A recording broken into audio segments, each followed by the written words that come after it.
Hello. What's up, guys? Thank you, sub, Adepolis.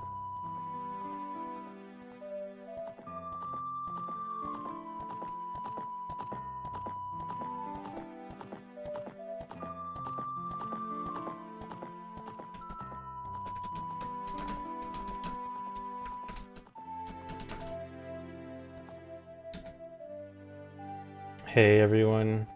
Thanks, resub, Torvalis. Thanks, Ryan. I am doing a real speedrun.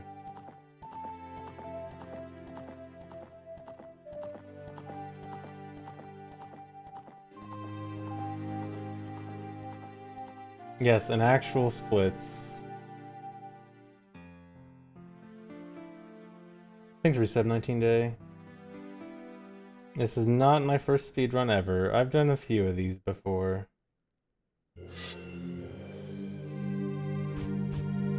Idepis Brawl Stars, thank you for getting a membership. Yes, this will be automatic record as long as I can finish. Because no one's done 15 items yet. At least, unless someone did it in like the last 12 hours, which I haven't heard of. Thanks for resub, Kivit. Thanks for giving a sub, Electrifying. What are the hardest parts? Spirit Temple and Child 1. Child 1 is actually stupid.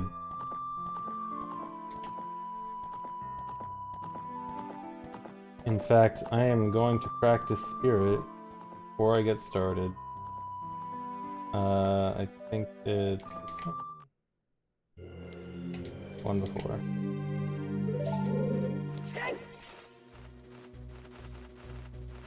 Thanks, Resubnian.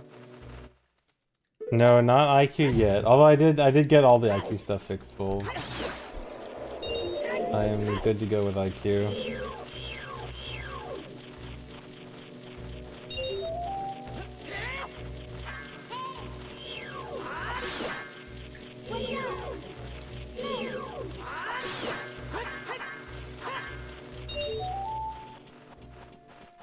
Thanks, Resub Lollipop.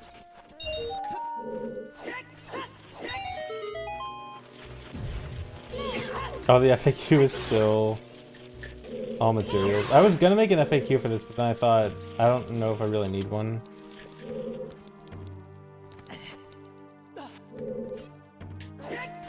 Have I learned Chinese yet so I can understand IQ? Yeah, I've actually been secretly learning Chinese for the last few months so I can play IQ.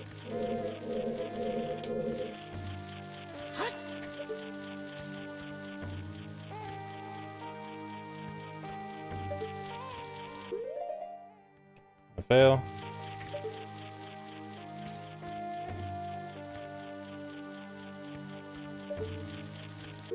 I don't have sword out. I need to turn off input display. Expected time? For a first run, I'm expecting like 3 hours. For a good run, like 2.5.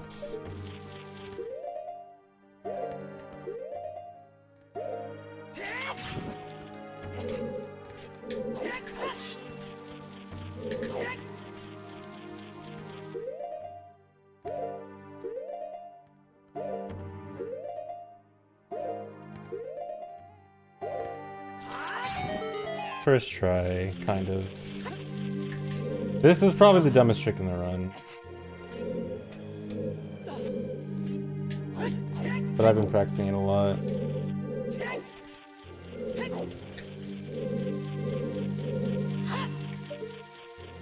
Oh yeah, Crocodile is worse. Yeah, Crocodile, I've definitely decided on Crocodile being the worst trick in the run. I was trying to practice it a lot yesterday, and I came to the conclusion that it's bad. Thanks, Resub Zuvia. Thanks, RMRF. Thanks, Kingi. I'm running three horse pushes. Honestly, horse push has not... with the good setup, horse push is honestly not that bad. Are you supposed to watch ZFG 1 or ZFG 247? I don't know, whichever one you find more interesting.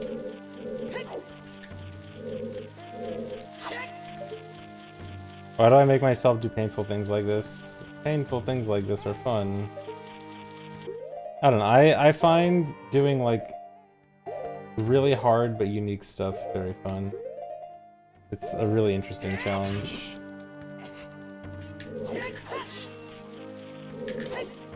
I mean, stuff like this is why I got into speedrunning in the first place.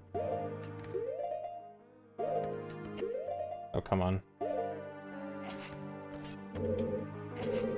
That's right, bigger number, better streamer, exactly. Choose the streamer with the bigger number. Always. Was ZFG247 the subject of that email from John Speedrun? Yes, yes, that was.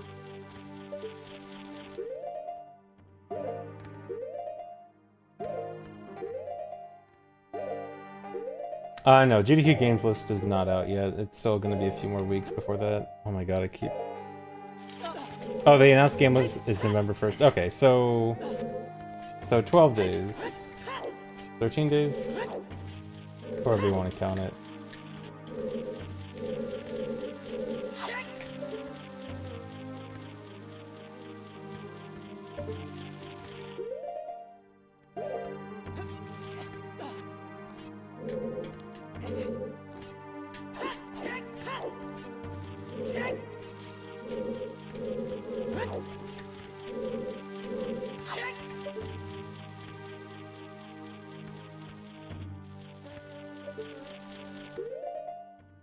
That's not gonna work. It is gonna work.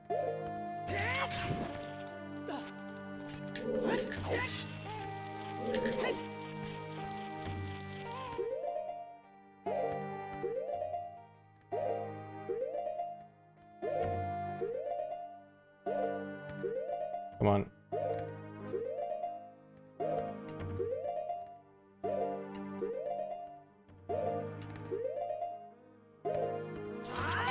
All right.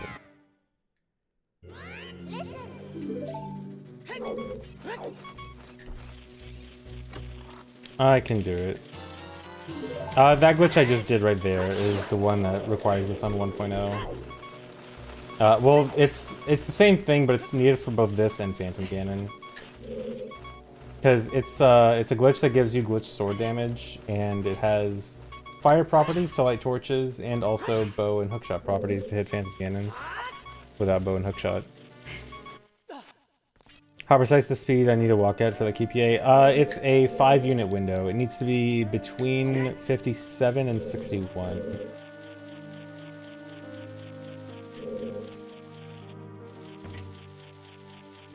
So it's relatively precise, yeah.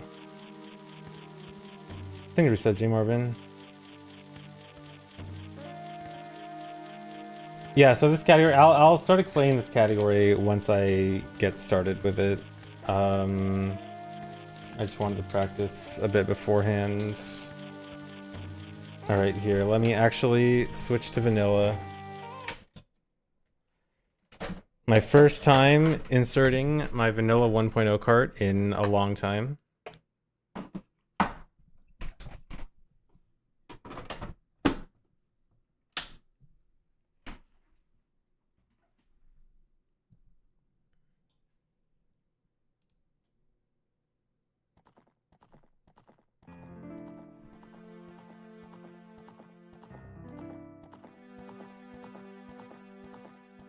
Why did they recrop it? I don't know if this is a problem with my N64 or the game itself.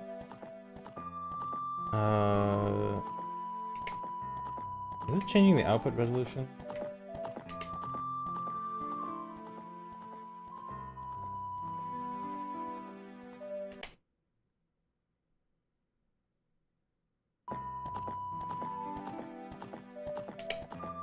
Is this correct? Yeah, that's cropped right?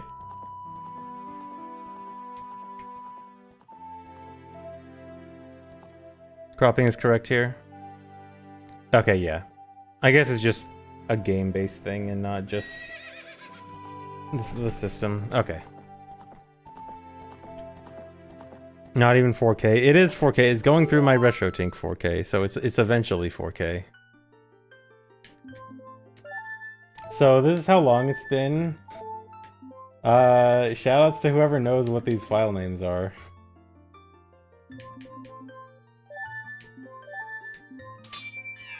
Oh yeah, I actually have to watch the intro real quick because I need to set up a intro skip file because I don't have an intro skip file set up.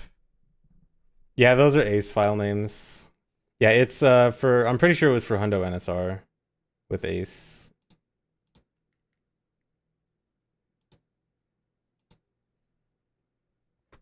They say warp to credits in Japanese. Correct. I see you've been studying Japanese. I know, not downscaled through vmix. It's just going straight through my RetroTink. I'm not using vmix anymore.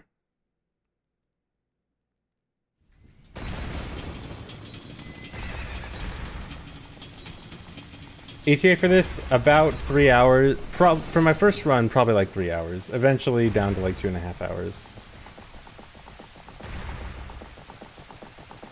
It is the first stream I've done actual OT speedrun since August 20th, 2021. I mean, there was also OMS if you want to count that. I mean, OMS was kind of speedrunny.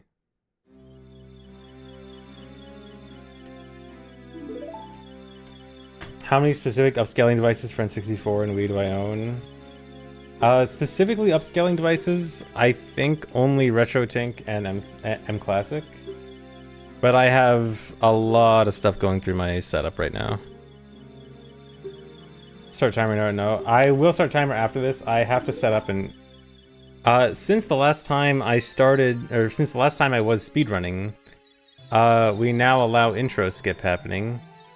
So I actually need to set up a file to skip the intro, and then after that, I will start the run. Will I submit this to GDQ? If this happened a few weeks earlier, I probably would have submitted this to GDQ, yeah. But it loses 4 frames. For a run like this, I am okay losing 4 frames. Yeah, intro skip in all categories. Isn't super risky for a GDQ. With enough practice, should be fine.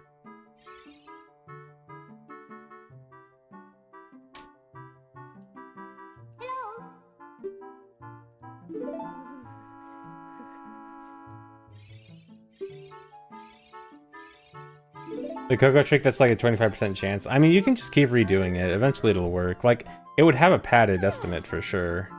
But just for being doable, it'd be doable. Thank you, resub, Kolu.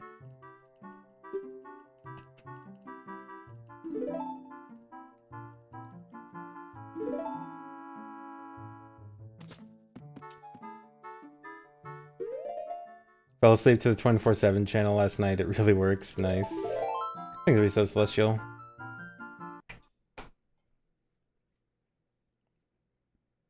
Kako replaced Danpei's the run killer. Yeah, pretty much.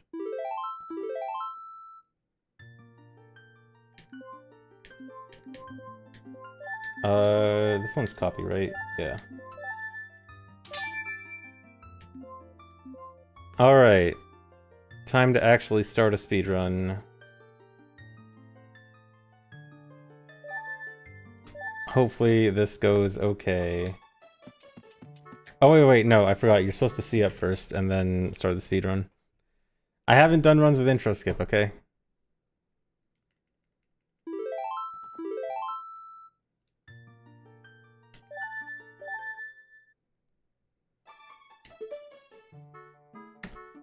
Here we go.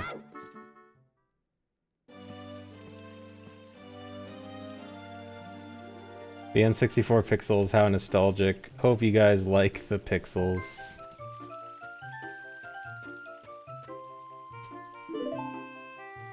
Alright, first thing to do is escape the forest with absolutely no items. And to do it, it's a very precise trick. By very precise, I mean like precise to 1,000th of a unit or something.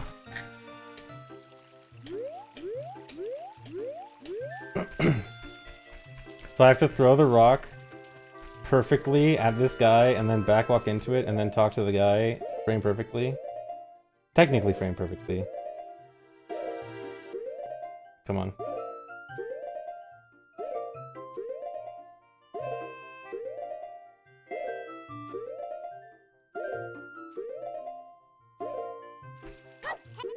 That's a frame late, I think. Yep. Okay, so I normally wouldn't like completely reset this early in the run. I would just like go at it again. But retrying it is probably like actually as fast as just resetting. So I'm just gonna reset if I fail it.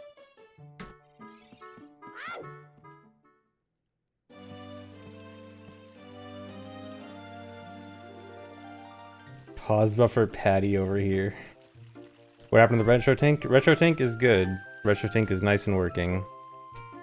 You are watching this at 4K, downscaled to 1080p because Twitch won't let me stream at 4K.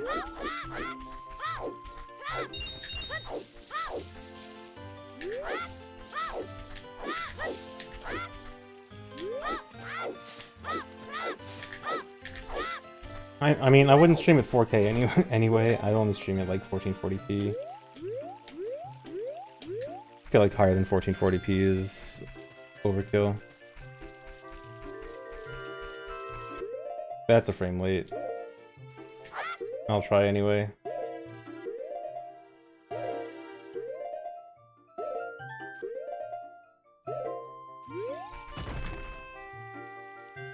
Reset again.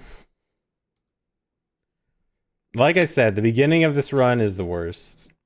It has this trick, which is pretty precise, although it's honestly not as bad as I thought it was going to be. And then Cuckoo Dive into Bomb of the Well is really awful. Wait, forgot.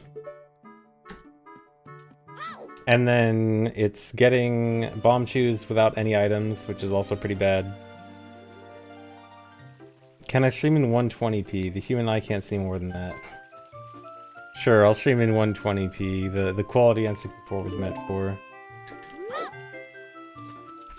Yeah, definitely thankful for intro skip. I mean, if intro wasn't being skipped, I would just go in Mito's house to retry.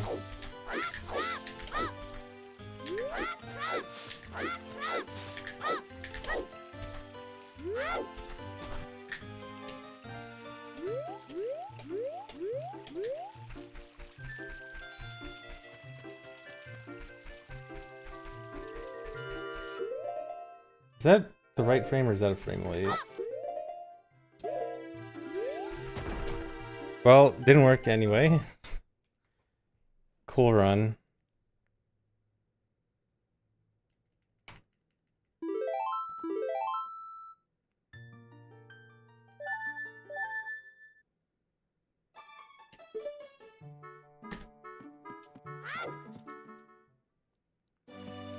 Yeah, deblur is turned off, I think. I actually didn't double check if it was off beforehand.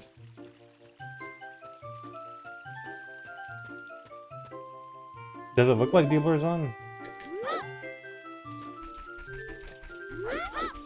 Where are the scan lines? In the trash, like they deserve to be.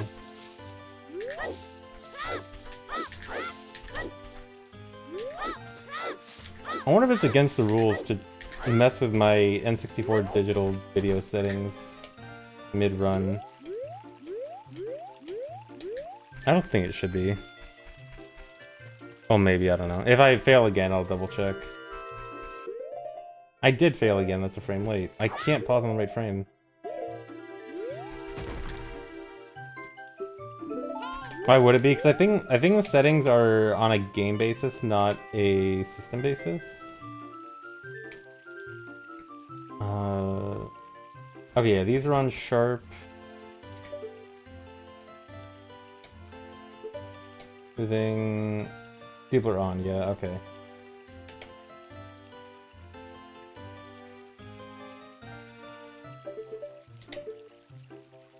Did that make any difference? Do you see any more pixels?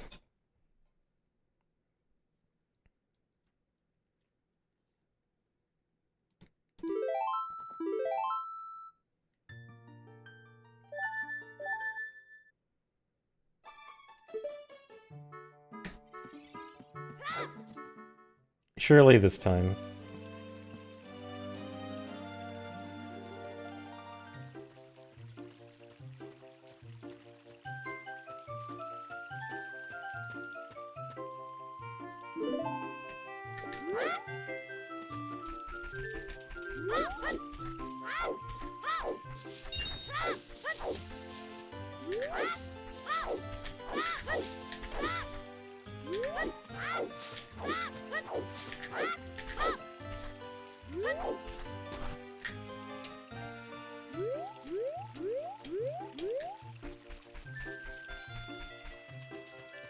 Is this the hardest trick in the run? Not the hardest trick in the run, but it's bad. It is one of the harder ones.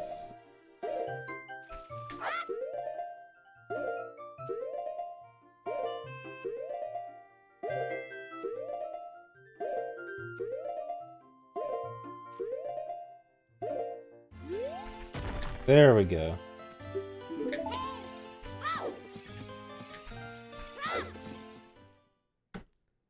Alright, I'm out. Also, cool thing about that trick, so that when you talk to the guard, that's unbufferable because you can't talk to NPCs out of a pause buffer. And also, that trick is cool because it's a 2-frame window, but it's 2 non-consecutive frames. So there's a frame that works, a frame that doesn't work, and another frame that works. Which sucks because you don't really want to just aim in the middle because then you'll fail most of the time. So you kind of have to aim for the late frame or the early frame. But I find just aiming for the late frame is better. Did I miss N64 pause buffering? Absolutely not. Give me VC back.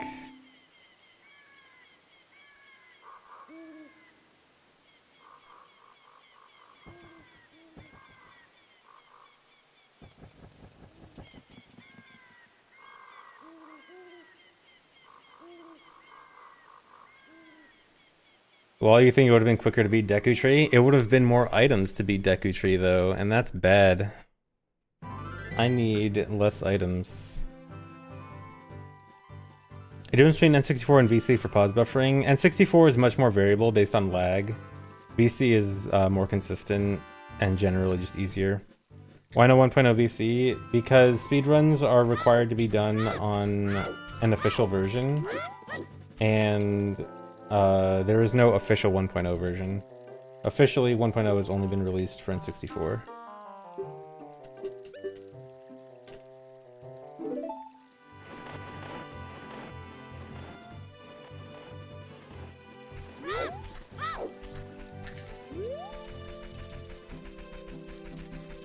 How many attempts until I complete a run? I mean, I intend to finish my first run. Like, aside from resetting over the start, because resetting is basically as fast as just retrying the trick, I intend to finish from here. Because I can just do safety saves for any of the rough stuff.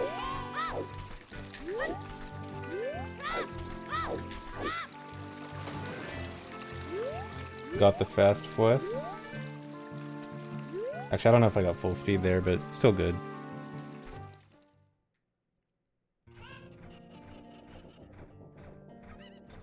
Okay, so this trick is genuinely the worst trick in the run.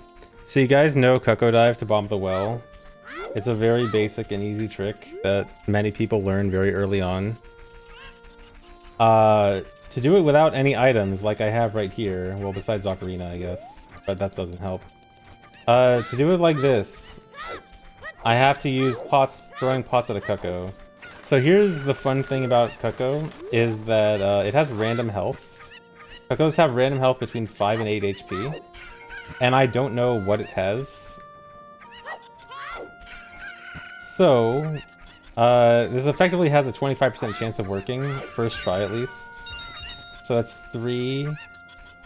Should I save? No, there's no point in saving here. Saving would just put me back at P-Fury.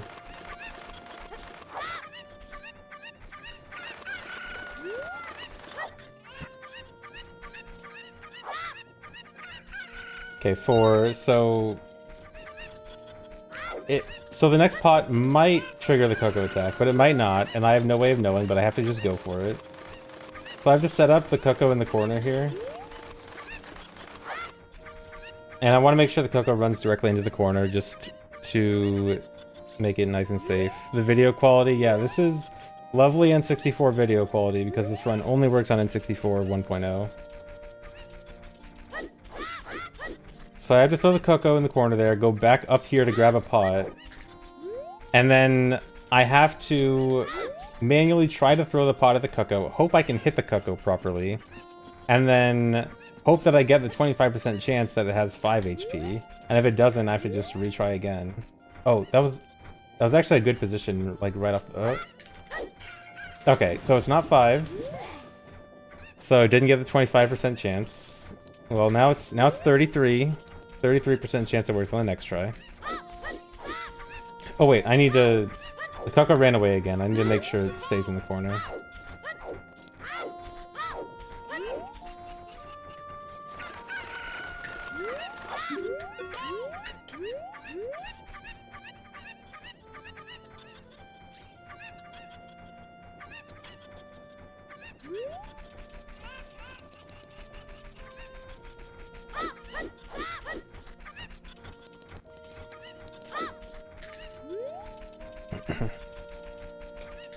Yeah, low percent runs are always cursed. You're always doing something stupid to cut out items.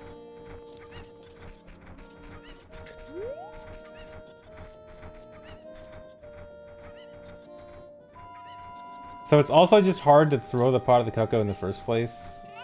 It's hard to like know that he's gonna be in a good spot. Because he's moving around all the time. I think that actually would have been good, but I couldn't see.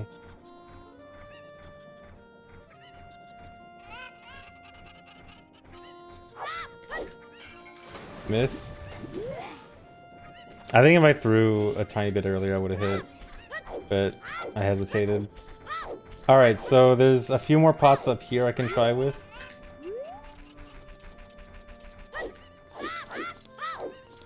Coco pulled a Neo.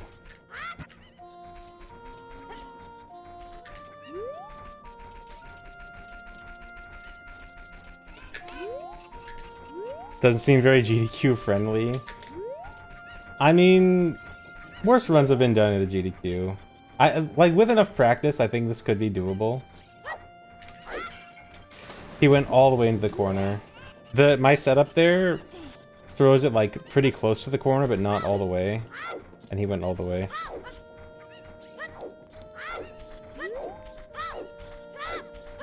But yeah, like, I think... there probably could be better strats for this trick. I still need to look into...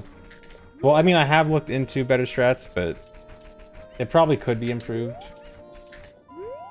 But yeah, I don't think this is like totally unrealistic for a GDQ.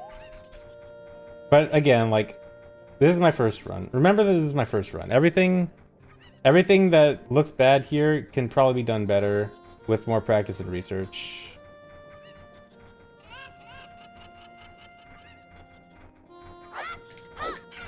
There we go. Easy. Easy trick.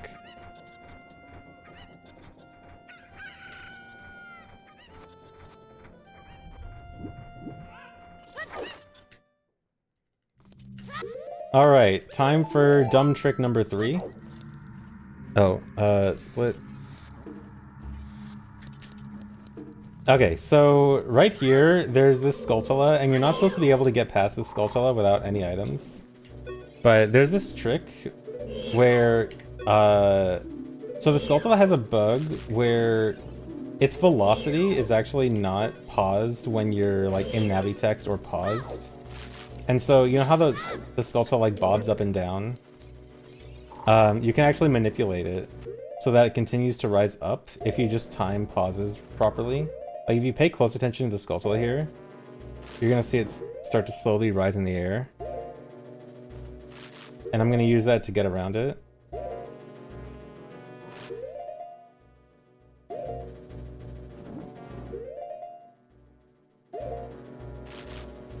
Yeah, Skulltulas rise up. That was a bad one. I think this one should be good.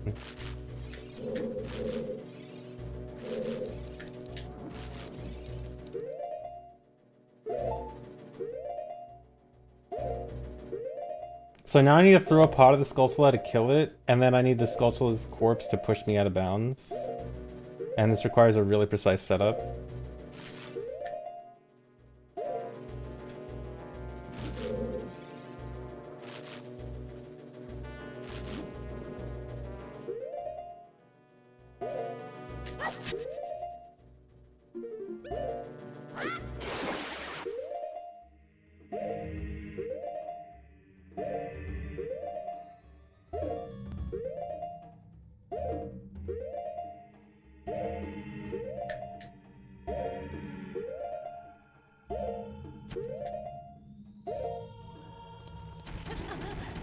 And there we go. Easy trick.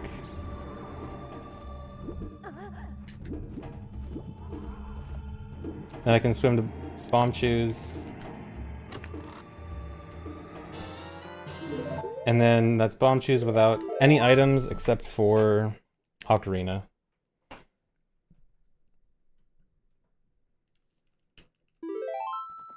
That's an item though? That is true. I mean, it's low percent items, but low percent doesn't mean absolutely no items. I have 2 items now. I have Ocarina and Bomb Shoes.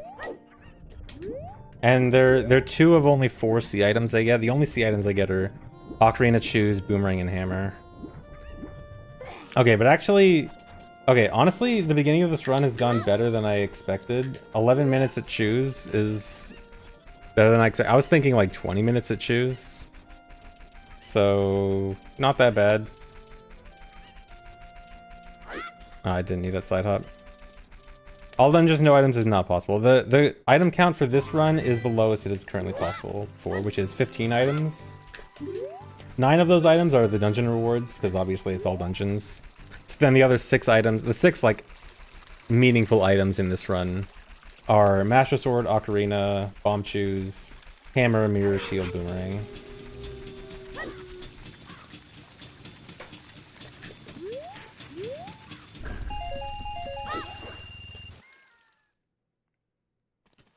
Yeah, this will be the previous low percent. So the current low percent all dungeons record gets 16 items.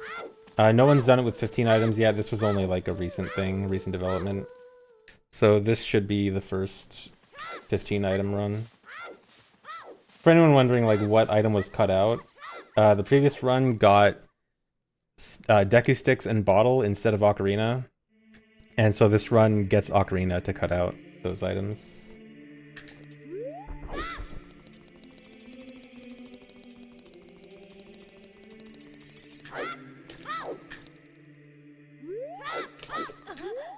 Nice. Gotta do dot skip here. Gotta do swordless dot skip. Anonymous, thanks for 10 gift subs, whoever you are, mysterious person.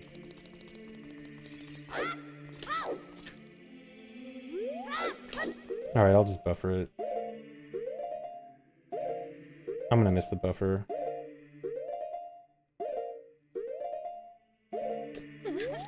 Alright. So why isn't Ocarina skippable? So, Ocarina itself is skippable. It's a matter of trade-off and doing some weird, obscure glitches. So this run needs wrong warps, right? Because to skip light arrows, to get past Ganondorf, you need to do wrong warps, right? And some other stuff. And normally, when you do wrong warps, you think of Bottle, right? Because you need Bottle to do Ocarina items on the edge of the warps and stuff. So Ocarina also works as a way to do wrong warps. Because, after all, when you do a Bottle, you're just doing Ocarina items. The problem is that Ocarina is not allowed in boss rooms. That's why Bottle is used in the first place, otherwise Ocarina would almost always be used for wrong warps. However, there is a way to use Ocarina in boss rooms. And it involves going to Lon Lon and playing the horse game at Lon Lon. And if you can escape the horse game at Lon Lon, it actually forces Ocarina to always be usable. So, you play the horse game and get out of the horse game, then you can use Ocarina anywhere, including boss rooms, and then you can go to a boss room and do a wrong warp with Ocarina. The only problem is getting out of the horse game is pretty stupid.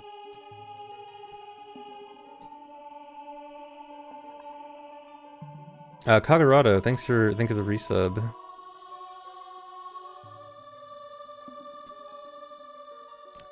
Is it a recent discovery? It's not recent. I think it was found like a year or two ago. But like putting everything together for a 15 item run was somewhat recent, like a few months ago.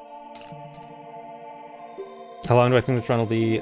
First run will probably not be good, so probably like 3 hours. A good run, probably like 2.5. How does wrong warping from DC help? Wrong warping from DC lets me get across the Gerudo Valley Bridge with no items. Because otherwise, I don't have hookshot, I don't have hover boots, I don't have Epona. Can't do any of those to get over the bridge, to get over to Spirit Temple. So wrong warping is the best option. What about Styx? So the reason Styx was gotten in the previous run, I believe, was for Spirit Temple. You ended up doing the first half of Spirit Temple as Child, or Spirit Temple up to Mirror Shield as Child.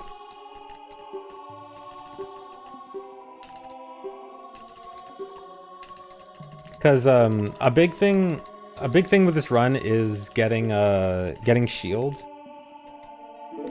for adult, because a lot of important tricks as adult require shield, like, you know, for hovering and mega flipping and stuff. And so the previous run got Mirror Shield as Child so that adult has it immediately, but doing Spirit Temple as Child requires Deku Sticks. And so yeah, part of the item skipping was finding a bunch of shieldless adult tricks, particularly for Spirit Temple. And Spirit Temple without shield is really, really stupid. When I get to Spirit Temple is the hardest dungeon in the run for sure. When I get there, I think the resub Felix. I think the resub Polar Bits.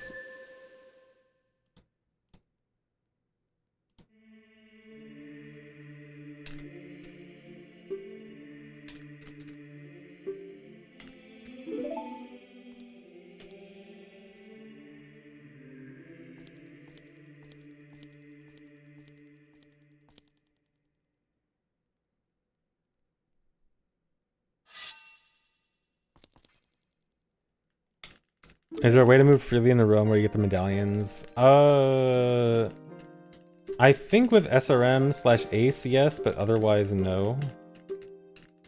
But like, it is a solid map that you can walk around in. It also has an interesting low gravity property, which is cool.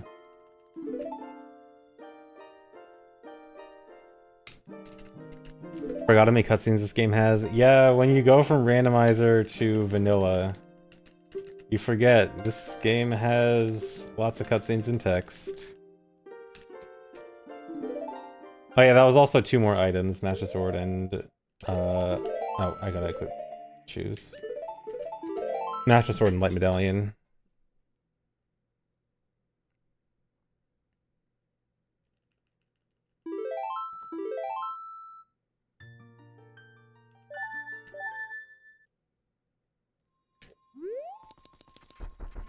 One muscle memory from Rando, have I still not gotten rid of? So you know how this is a low percent run where I'm not supposed to get extra items, right? During practice, I have to go to the hover boots room, the dead hand fight where you get hover boots, and it is so tempting to open the hover boots chest, and I have to keep telling myself, don't open the hover boots chest. I need it to spawn, but I need to not open it. And spawning it and not opening it is so hard. Thanks for the sub, True K. Oh, so that's not bomb bag. So the bomb on my C button, when you become adult, the game automatically just puts bombs on C. It's not a real item, so it doesn't count towards percentage. Why is quality bad? I am playing on N64. This is how N64 originally looked. This is how your childhood looked like.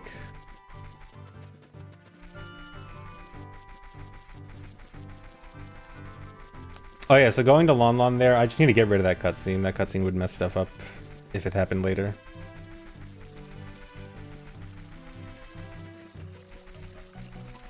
Cutscene would cause a wrong warp to crash.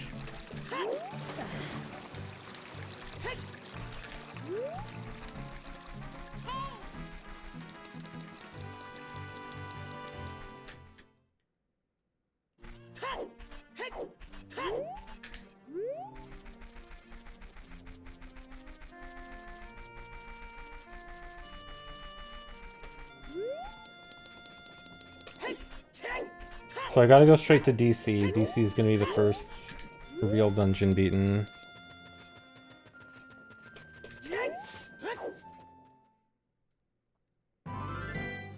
Back to CAC. We're just going through CAC, just passing through, not doing anything at CAC.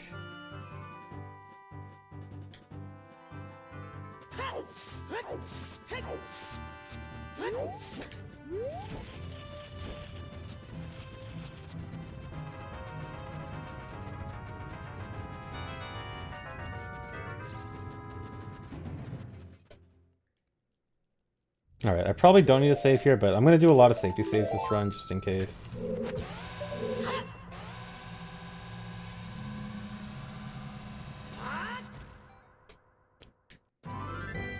So there, I just wanted to blow up the wall and leave at the same time. It just skips a small cutscene.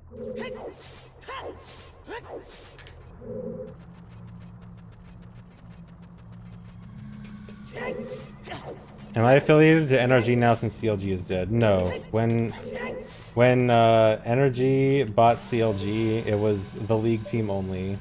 And if you were not a League player, you're dead. You're gone. No, I was supposed to climb the thing. Yeah, you were just fired.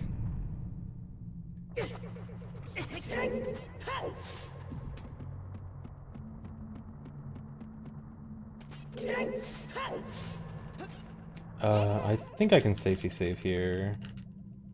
Yeah, I can.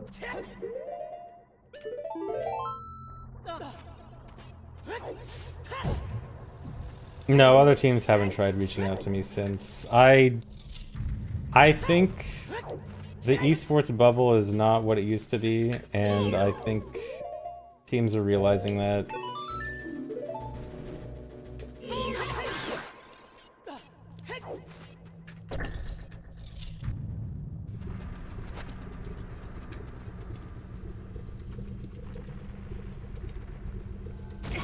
Just join Moist Moguls. I mean, Moist Moguls is, if anything, proof of exactly what I just said, because I'm pretty sure they admitted that, like, Moist Moguls loses money sponsoring players, and they're just okay with it. Okay, so for KD, I need to feed KD chews by backflipping and pulling a chew at the right time. Like that. It's kind of precise. It's not that hard, but it is a bit tricky, and I really don't want to fail, because also chew count is very tight. Okay, good. Perfect fight. So chew count is super tight this run. This run has to get every single chew chest in the game, which totals up to 45 chews, and those are the only way to get chews in the game, or like under these conditions. Like I can't buy chews, I can't win chews from Bomb Chew Bowling or something. So I'm limited to 45 chews, and if I do every single chew time saving strat in the run, I'm left with 5 spare. And so, and it's very easy to accidentally waste some, because a lot of the tricks are very hard. You can't buy any because chews always require a wallet to buy. And also, yeah, so I beat the boss, and I did not go in the blue warp right away.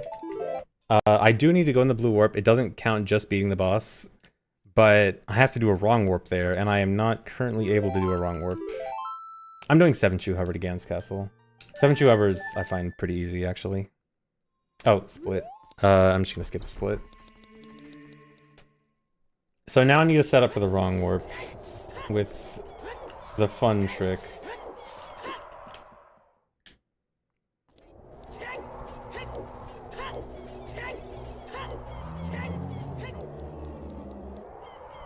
Why do you need 45 shoes? You only got 2 feet. Yeah, just need lots of shoes because reasons, I don't know. Fashion, yeah. You guys don't have 45 pairs of shoes?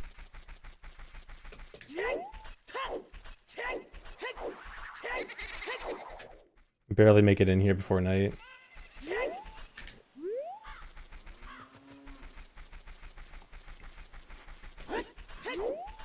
Alright, so here's the really fun trick. So I need to play this horse game here. And I need to... Nice pose. I need to play the horse game, and I need to escape the horse game. And so the way to escape it is getting pushed by a horse. So there's no way to use any items in here besides Ocarina. But there... Are you serious? Okay, so if this horse pushes me, the setup for the trick is over and I have to restart. So, thanks. Alright, no, we are not calling it horse pushy. It is horse push. Please. Okay, anyway. I need to put the horse in a very specific position. So I have to buffer to a very specific frame of the horse running. Okay.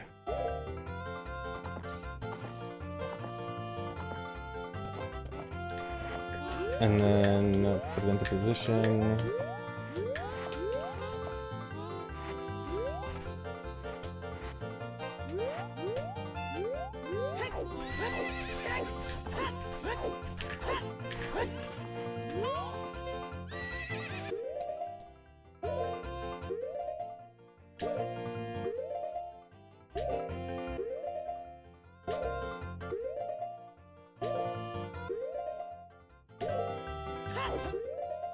Okay, I'll explain this afterwards, but I need a count here.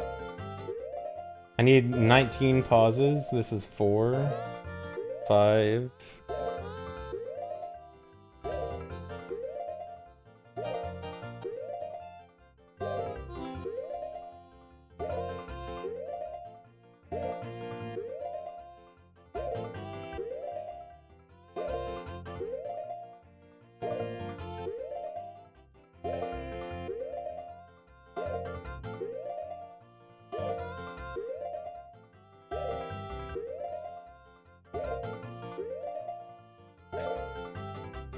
What? No, dude, the horse was loaded. Okay, so the reason that didn't work is one of the things that can make this fail is if one of the other horses is too close to the camera.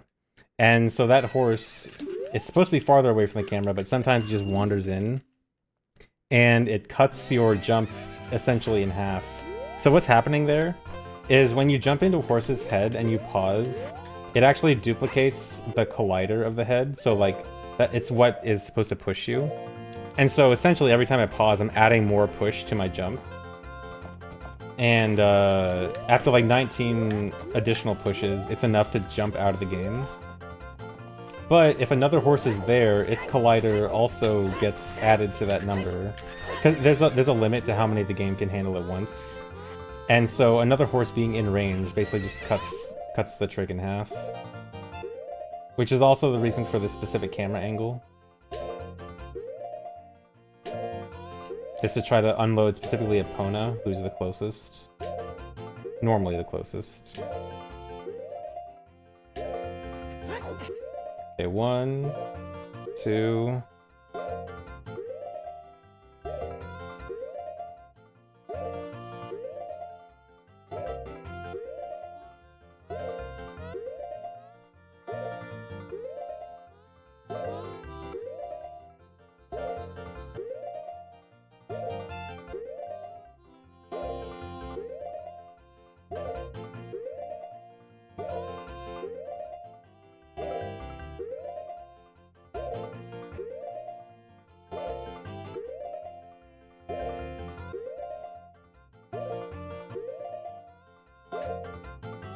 There we go. Easy trick. Yeah, so again, there's a limit to how many colliders the game can load at once. I think it's like 50, but there's other colliders in the area too, so it's not all on the horse. But the max number that I can get on that horse specifically is 19. So it just happens to work out that the max number I can get on that horse is exactly the number I need to escape. And so yeah, so the important part of this trick is if you notice my items right now, Choose are disabled, but Ocarina is enabled. So this game has a property of always allowing Ocarina, but only allowing Ocarina wherever you go. So I mentioned how Ocarina can't be used in boss rooms normally, but now with this trick it can be used in boss rooms, which means that I can use it for a wrong warp.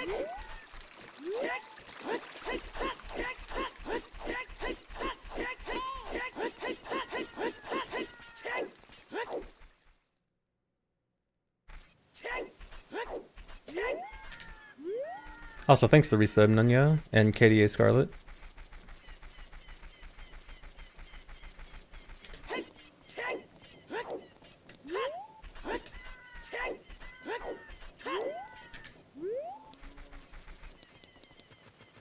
You don't need to avoid the water, but I think it's faster anyway. And I prefer to have sword as like a just in case.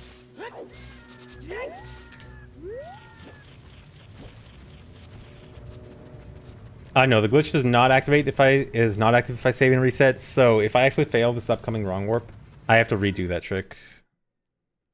So get good, don't fail.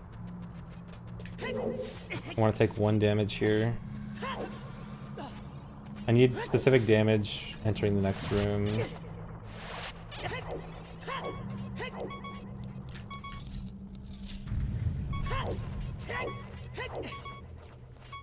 So I want to do this trick again, but I don't want to take damage this time, so I'm going to let this guy run away from me first.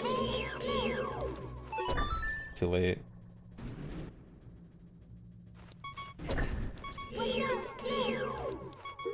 Okay.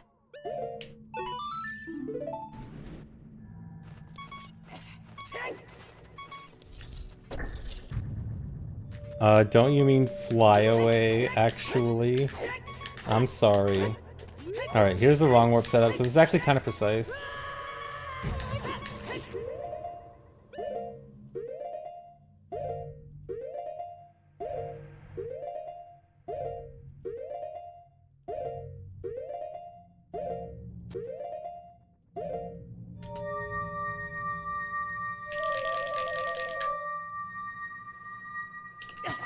It's over. I missed it.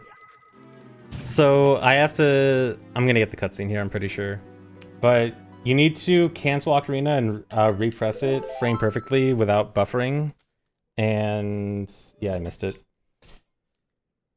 So I have to redo all that. I have to redo the horse push. Yeah, it's a frame perfect unbufferable Ocarina input to die there. And I was 1 frame late. 1 more horse push.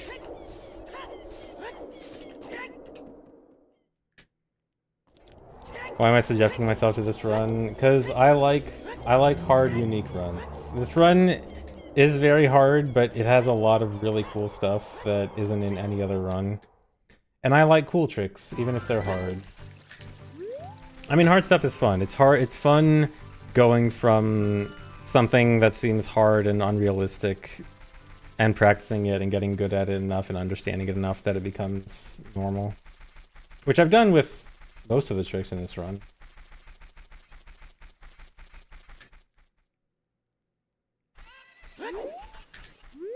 Yeah, runs where I get to do lots of different stuff, especially when it's different from most regular speedruns. Because this run has a ton of tricks that are completely different from regular runs.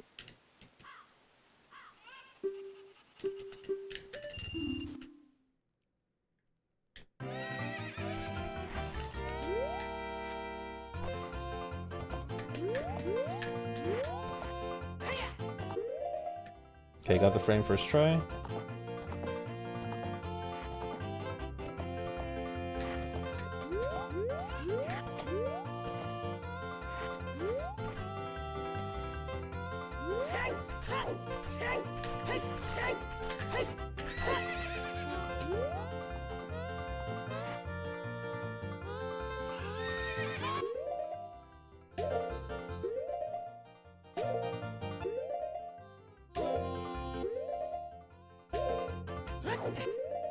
Okay, 1, 2, 3.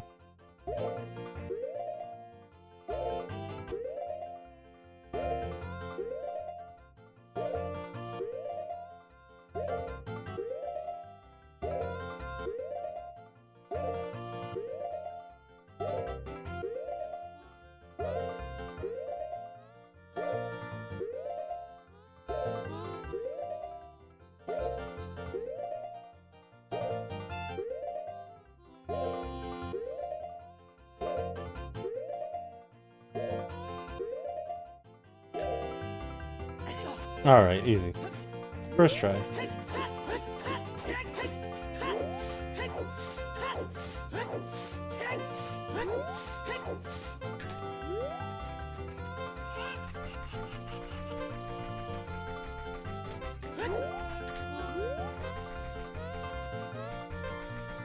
No, there's no audio cue for a horse getting in the way of the push, because I might be able to hear the horse moving, but I wouldn't really be able to tell if it moves within range or not.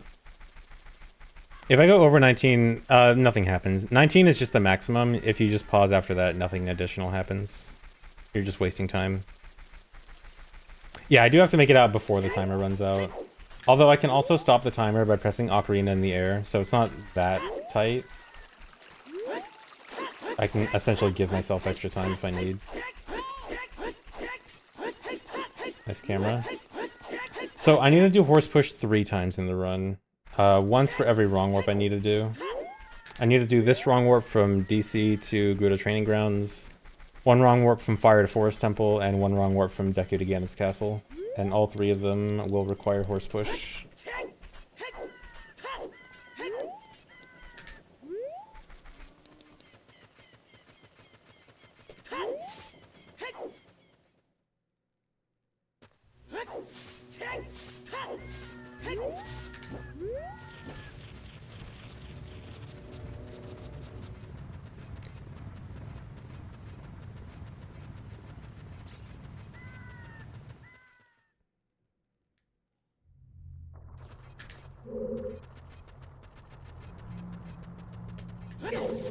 Oh, no. Okay, I need to take extra damage. I need to have 3/4 of a heart.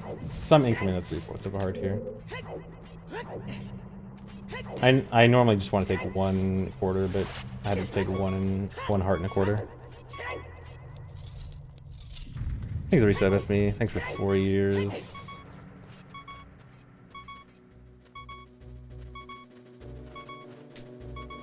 Come on, run away. Stop, stop, stop. Okay.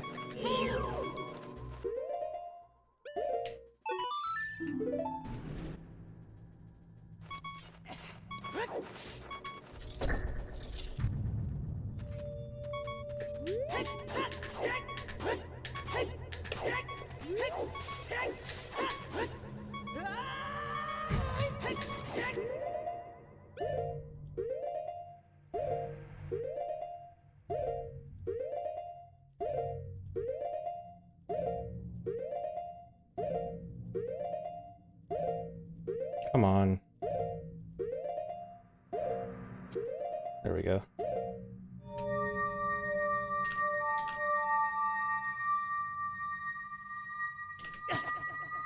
There we go. That was correct. So this will wrong warp me to Gerudo Training Grounds.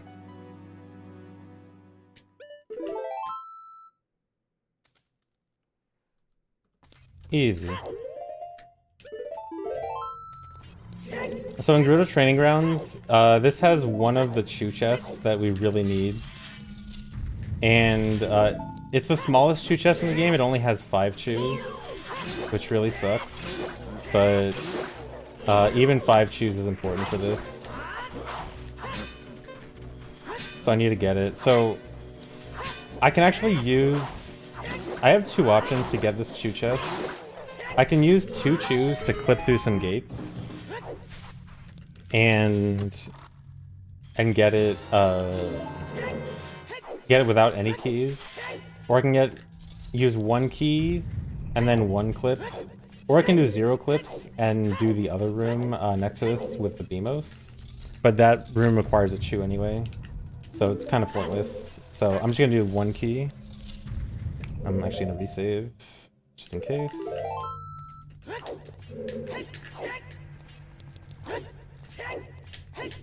So I have to clip through the gate here. Oh, I messed up. Okay, I actually saved it. No, I didn't. I didn't save it. I have to reset. That's why I safety saved.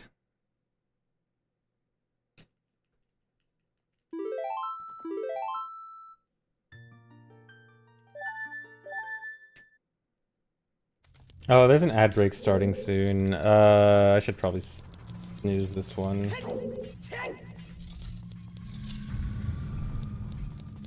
Ad break bad.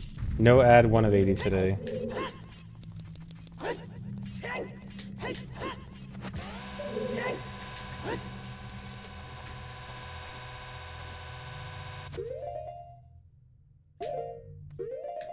Alright, there we go.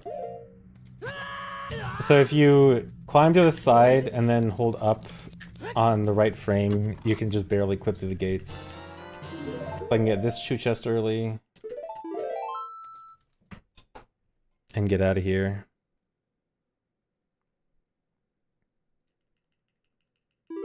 I think we said accidental ISG.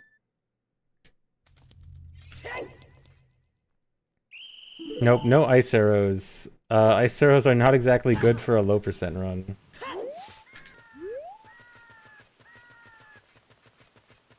Oh, split. I'll skip it.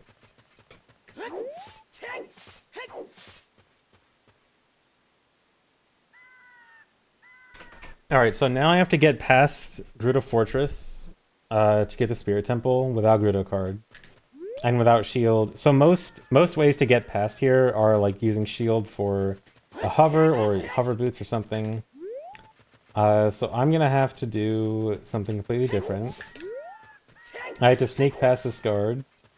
So I'm going to do stealth 100 and just get a camera angle and just like casually walk around it. So with the right camera angle, you can call that guard so it's off screen, so you can't get caught.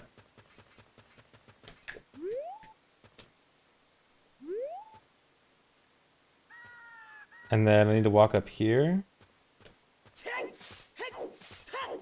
And if I get right on the edge and side hop here, I'll get an anti-gravity glitch where I stick to the ceiling. And then this bypasses the load trigger for the bottom part of Gerudo Fortress, because there's a load trigger separating the top and bottom parts. And then in this area, unloaded, the gate is gone, so I can just walk past the gate and go into Haunted Wasteland.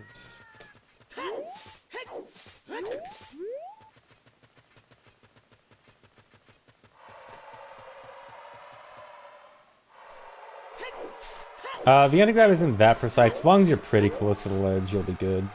So I have to backwalk across the river here.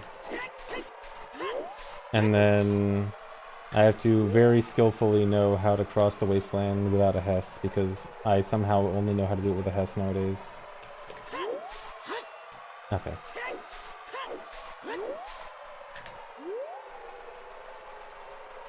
So keys do not count for low percent, only inventory items.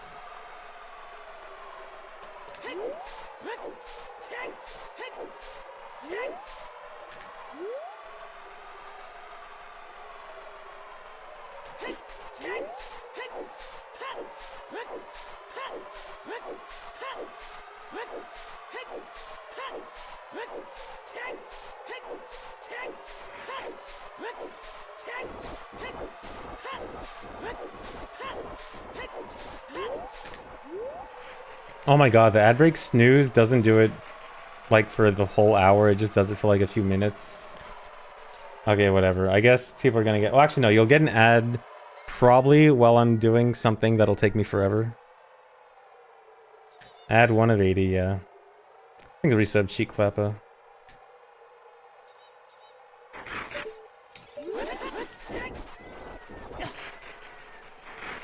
Dude, I hate the effectively forced ads on Twitch. It's either forced 3-minute ads or forced pre-rolls, and they both suck, but I guess pre-rolls are worse.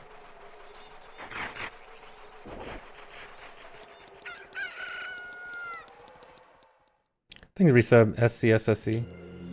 Alright, so Spirit is the hardest dungeon in the run for sure. So to start, I need to do a triple slash clip to get into the child section early. So I need to slash 3 times and check this Armos with Navi. And this puts me inside this pillar. And from inside this pillar, I need to do a really precise jump to get around this crawl space. Because adult is not supposed to go in crawl spaces. Okay, that's good.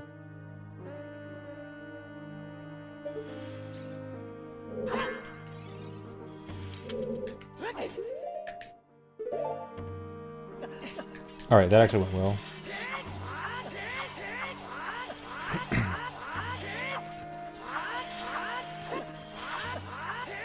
Alright, that was pretty good. Oh, I didn't split.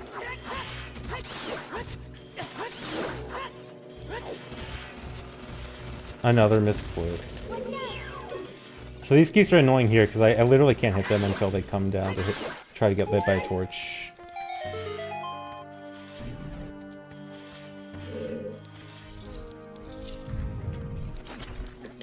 Oh, I hope that wasn't too late.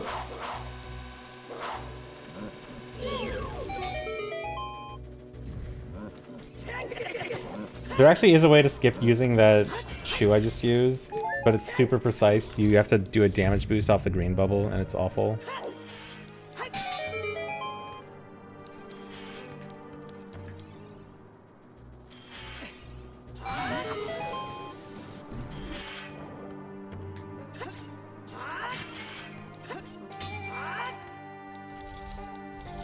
Alright, so this is another candidate for worst room in the run. Worst trick in the run. So I have to do the very rare thing of actually collecting those silver rupees here. No run ever gets these silver rupees. And I need to kill all the keys here.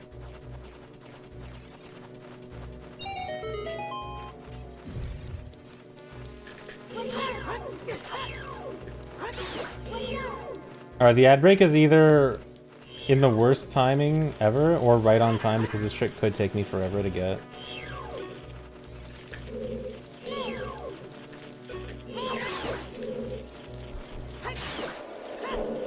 Okay, they all did? Yeah.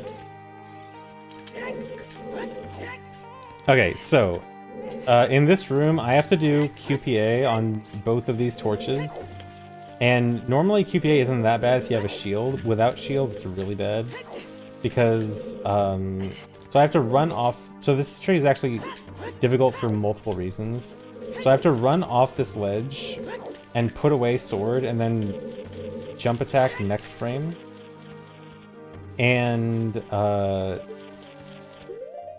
it's also really precise on the control stick because in order to, normally you do this off like a small ledge where you can just fall off it without grabbing it. To do it off a ledge where you have to run off it, you have to be running fast enough. Hold on. I might actually get... Oh no. Oh no. I have to bail. So, it is really hard because I have to do it twice really quickly because the first torch only lasts for 10 seconds. But yeah, so I have to run off the ledge, and I have to use a really precise control stick position. It's only a 5-unit window where I can both do the trick and also jump off the ledge. So that's what I'm doing with C up there. I'm actually looking for a precise visual cue on the ground that tells me what my control stick position is.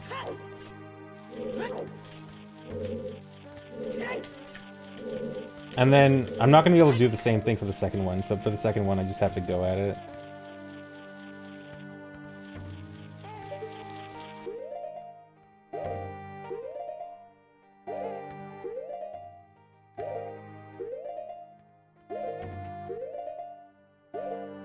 I don't think it's going to work, nope. Yeah, so this trick is really dumb. This is the hardest trick. This is probably the hardest trick in the run. Hardest non-RNG trick in the run. It's 100% skill, but it's still really stupid.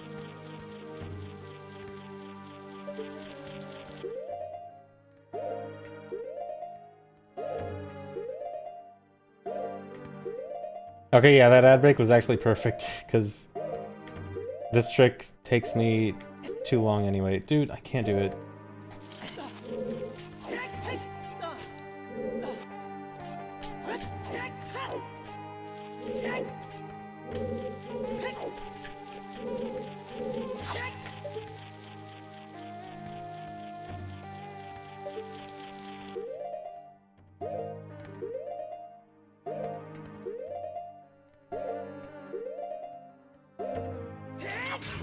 Okay, 1. So this is the hard part.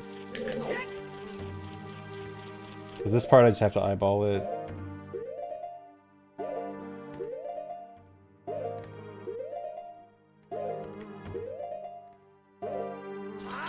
Easy. Okay. Got it.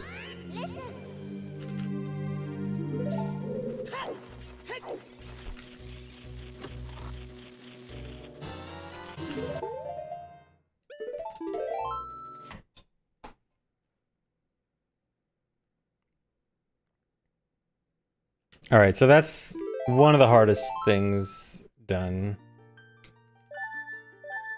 Alright, so the next trick, this trick, we initially thought it was going to be really bad, but we kind of figured out ways to make it not too bad. So I have to get this Armos to push me out of bounds. And so when the Armos first wakes up, there's actually an RNG factor where it's like, it kind of shakes when it wakes up. And we thought that was going to ruin the trick. But we actually found... Oh, I messed it up. We actually found that if you let it go home and about to go back to sleep and then re-aggro it right as it's about to go back to sleep, it activates again without shaking. And so you can actually consistently control its position with no RNG. I just have to roll right then. Then get in this corner.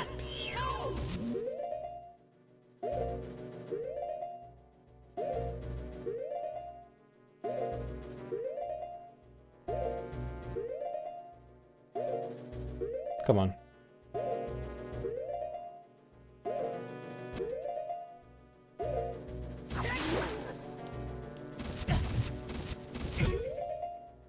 Alright, I'm out of bounds. I just need to do a good jump here.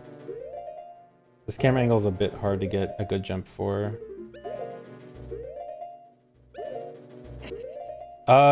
Especially with this camera. Hello, what is this?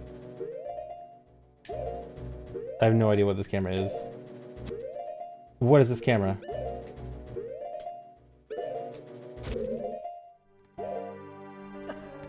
Okay. I have never seen that camera before.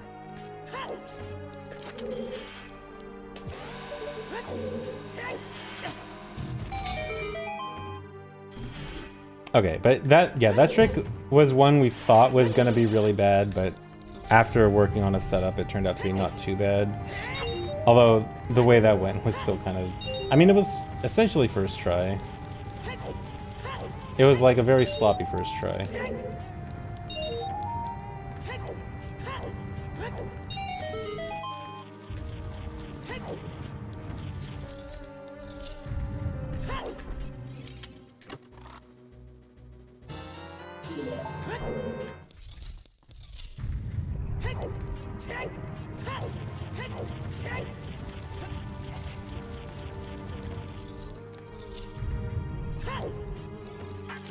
Thanks, resub, Fioni SOS. Thanks, Woody.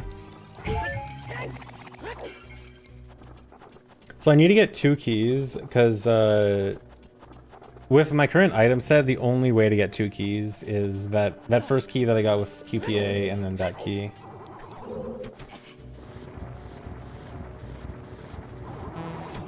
Because there's the other keys, one of the key requires Lullaby, one of the key requires Mirror Shield, one of the key, I guess technically there's one of the key I could have got with 3 QPAs instead of 2, which wouldn't have been much better.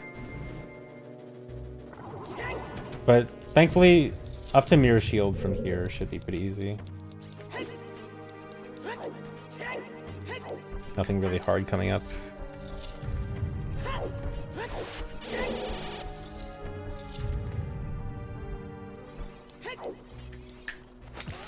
Yeah, 100% is complicated right now because there's some routing going on with Dynapoly wrong warp. And then also it might be faster on IQ, but IQ stuff needs to be tested. So there's a lot going on for rerouting Hundo.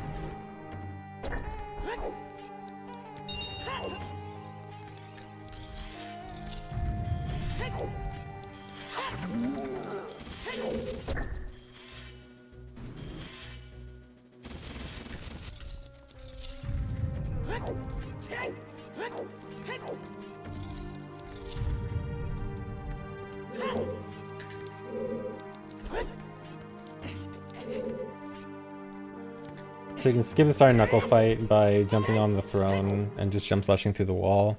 I actually do still have to kill that Iron Knuckle, but it'll be much easier once I have Mirror Shield, because I can do crouch stabs.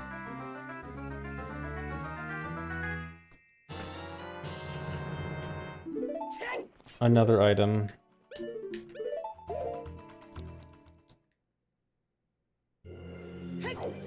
IQGZ is being worked on.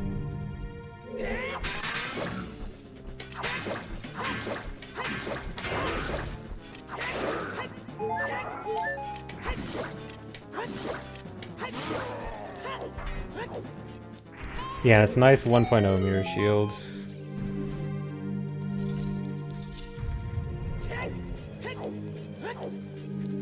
I do have an IQ. I've been working on setting it up recently, and I got it. Everything's working now. I had some issues with a new adapter for it, but I got everything working, and some issues with my retro tank, but got that fixed. So Spirit Temple has another Chew chest I want to get in here. Oh, I was supposed to take damage earlier. Oh well, not that big of a deal. So there's another Chew chest I want to get in here. That's to do like a pseudo ground jump where I backflip and shield the Lizalfos damage here. Come on. Really? This is gonna be awkward.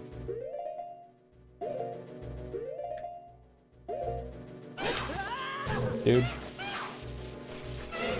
I think I should kill one of them.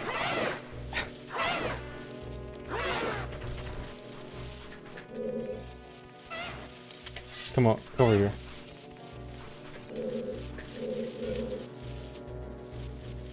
Please?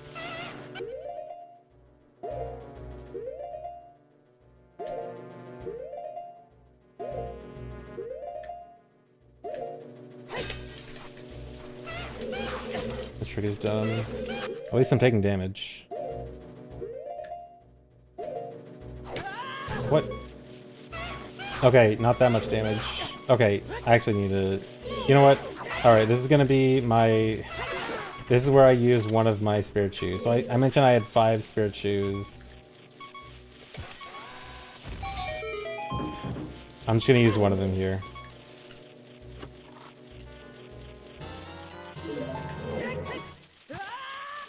Alright, so I intentionally die in this room to get out of this room without using an extra chew. Unfortunately, I had to use one anyway, but still saving one. So it's better to death warp here than save warp so I don't have to do the Armos push again. It's a bit faster to get down to the main room.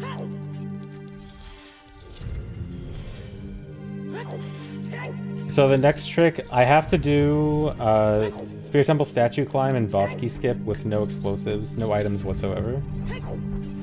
It's kind of hard, but not that hard, but it looks pretty cool. It's a lot of cool parkour stuff here. Some cool jumps. So hopefully this goes well. It's pretty precise though.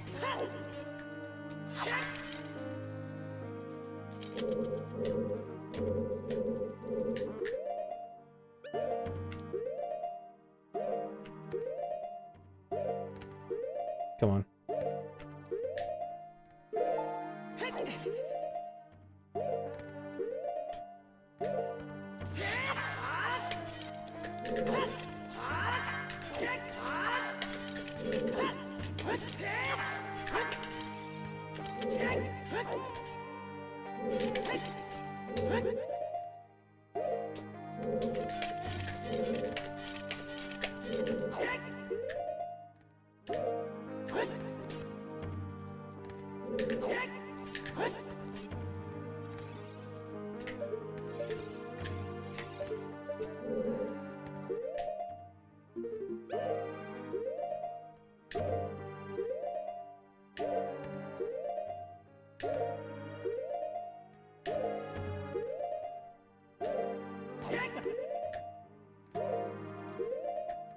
Should be good. Alright. Cool. Alright, not that bad.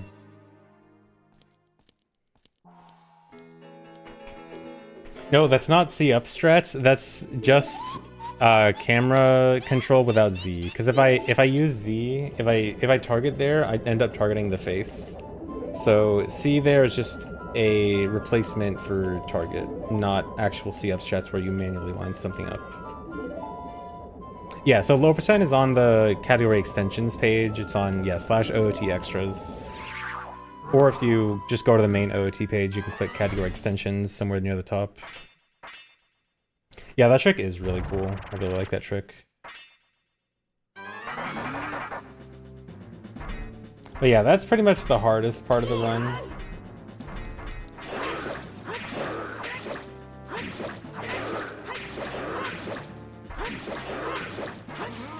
Just like getting through Spirit Temple. There's still hard stuff left, but the hard stuff that's left isn't quite as bad.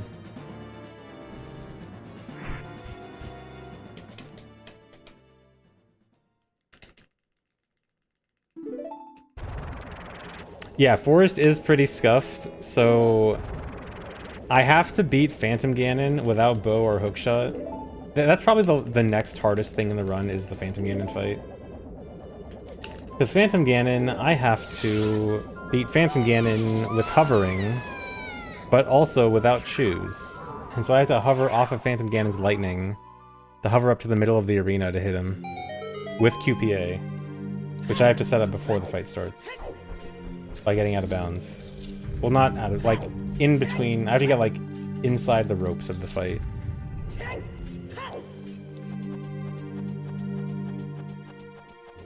It is really cool, yeah. The Phantom Ganon fight, if it goes well, it's probably the coolest fight in the run.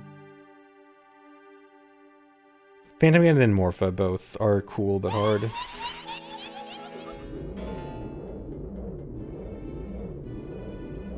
Yes, you literally ride Phantom Ganon's lightning. Who wins in a scuff-off? Max percent child, Gwei hover, or low percent AD, PG hover? Definitely Gwei hover. PG hover isn't nearly as bad as Gwei hover.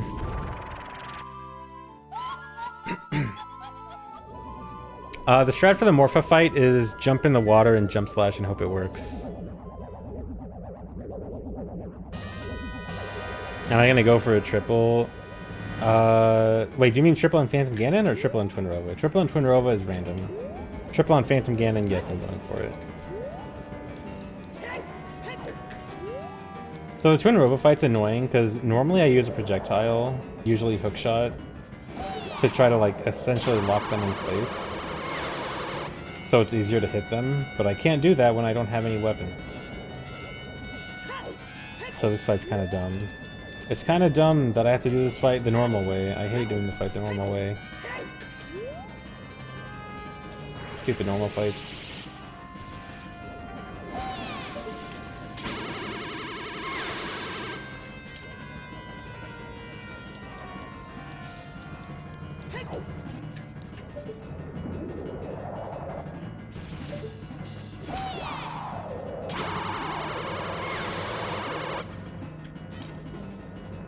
Try to get super laggy. If I manage to aim the beam down really quickly after hitting them, you get an insane amount of lag where it's like a frame a second. Here. There we go, I got it. You guys like that lag?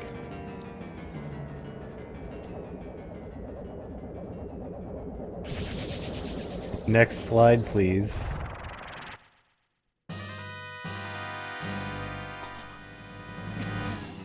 Intentional time loss.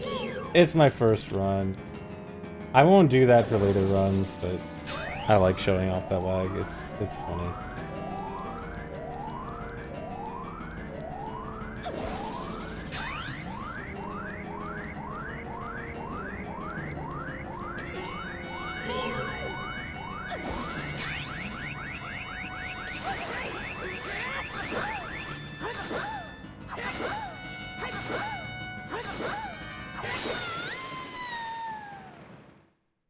Thanks, resub, Baron.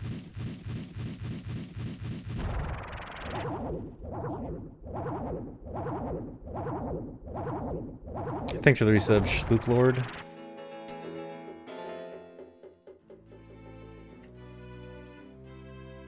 Yes, and now your favorite cutscene, guys. The one that's never in Rando. Here you go.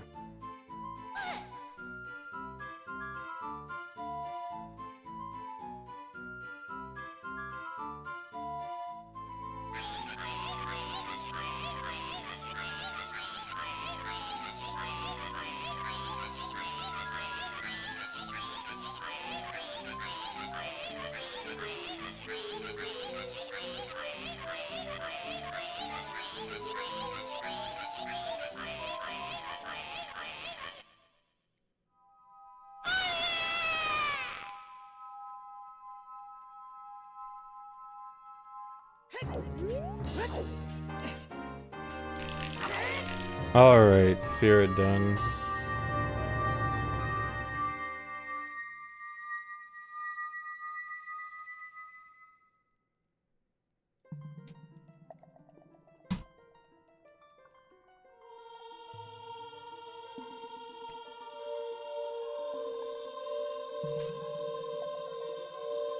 Honestly, was expecting the first run to be much worse. Yeah, same. Honestly, the only really bad thing that's happened so far is I failed the DC wrong warp, which actually cost me less time than I thought it was going to. How much time did it cost me? Okay, it cost me like 6 minutes. That's still pretty bad.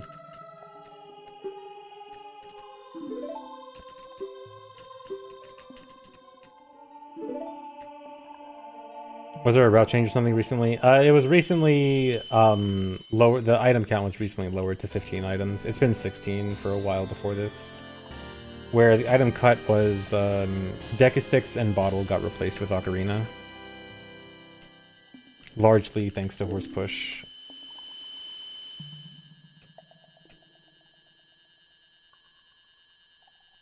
Yeah, free 6-minute time save for the next run, totally. Total run estimate for first try. I'm guessing my first run is probably going to be like 3 hours. A good run will probably be closer to like 2.5.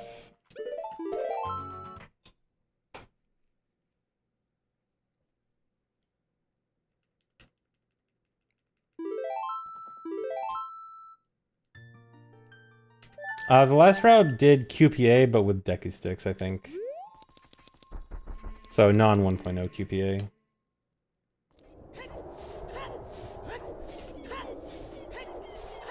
Alright, now I gotta get some extra chews. So Ganon's Castle has a chest with 20 chews in it, which is extremely good, but I have to hover to Ganon's Castle.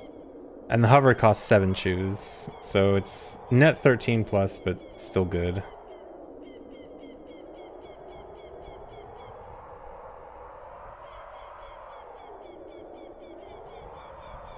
No, I don't have 45 shoes. 45 shoes is the total number in the run.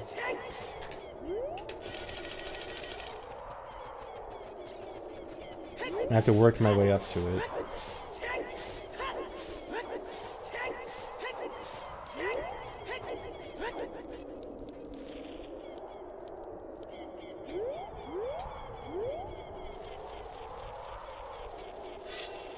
Hey, Adif, thanks.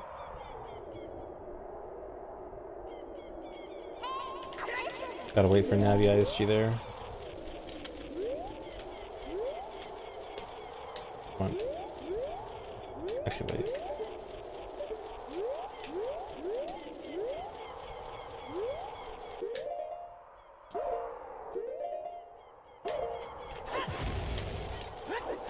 Are you serious? Why did my angle get changed? I should still be able to save this.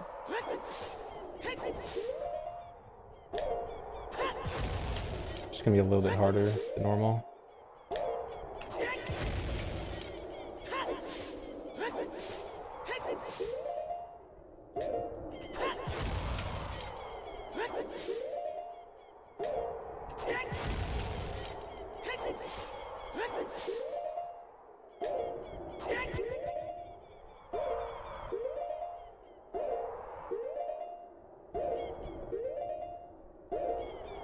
Come on. Really? Now I'm gonna have to use another extra shoe.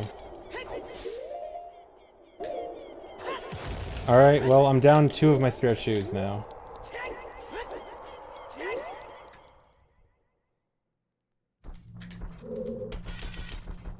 Side roll left instead of right it's a camera angle thing. I'm supposed to tap up, essentially do ESS up at the beginning to force it to be, to go to the right.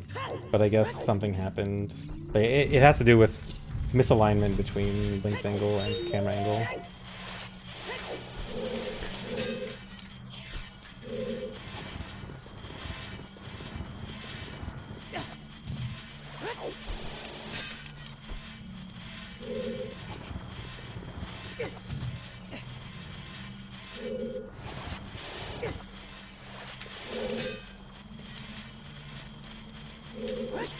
So there's a 22 chest in the next room, and I have to do the silver rupee puzzle to get there, but I have to hover off this Beamos in order to finish this puzzle. And then this will get me 20 chews in here.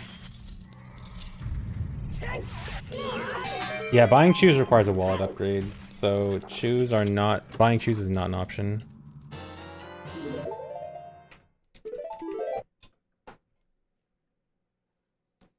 How many chests are open this run? Chest total? Let's see, there's Boomerang, Mirror Shield, Hammer, 4 Bomb Shoe chests. Oh yeah, as soon as you exit Ganon's castle without the Rainbow Bridge, you just fall directly into the lava, so I have to double save warp there.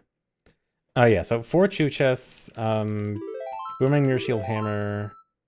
How many small keys do you get? 1, 2, 3, 4, 5, 6, 7 in fire. Like 4 in fire to add it up to 7. Yeah, so I think 7 small keys. So add that up. 4 plus 7 plus 3, I think. I know, sorry, that was 8 pushes. I think one or two of them might have looked like they didn't actually push because I got hit, but they did. Oh, did I not split? Whoopsie. So I was planning on, if I didn't waste any chews up to this point, I would use a chew to Hess to Lake Hylia. But since I already wasted 2, I don't think I want to waste any more.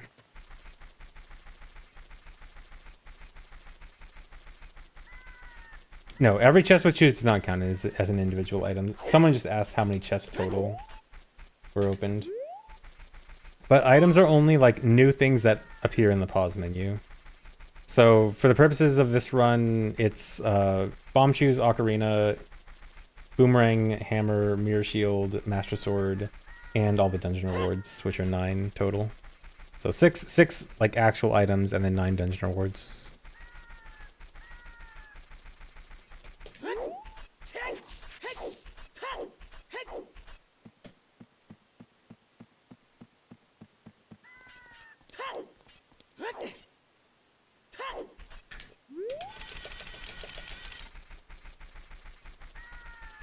No, you can't get GIM or choose.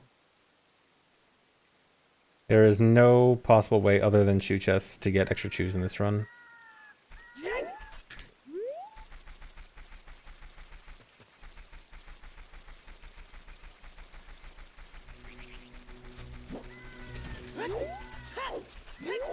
Alright, for getting into Water Temple, I just gotta clip out of bounds here. There's a simple out of bounds with this house. Oh, did I mess it up? Oh, no, I didn't. Oh, yes, I did.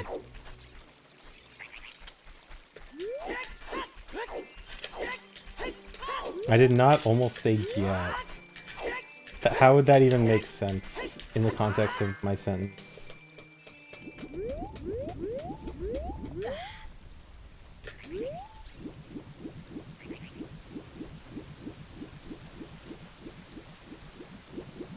Okay, so I just gotta swim out of bounds to Water Temple here. Thanks, reset, Manic Eraser.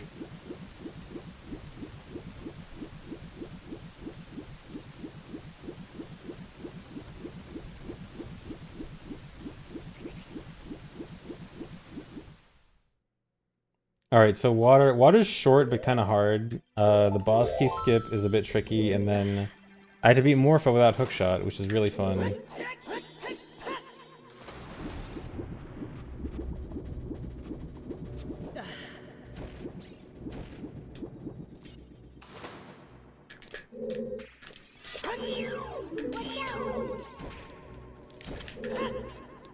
So I'm gonna hover here with choose. Technically, there actually is a way to hover off the Tektite here and save a bunch of chews, but it's so hard that it's just not worth it. But theoretically, you would save 4 chews if you did Tektite hover here. I did save as soon as I entered here, right? Did I forget to split again? I haven't done speedruns in a long time. I'm sorry, I'm not used to splitting. Okay, yeah, I saved as soon as I entered. Alright, boss key skip here.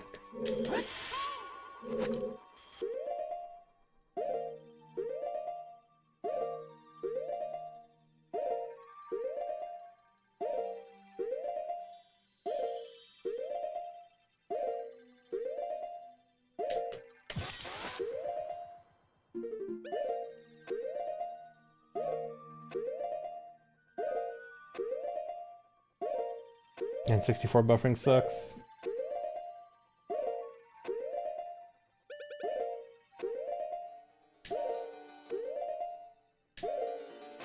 There we go.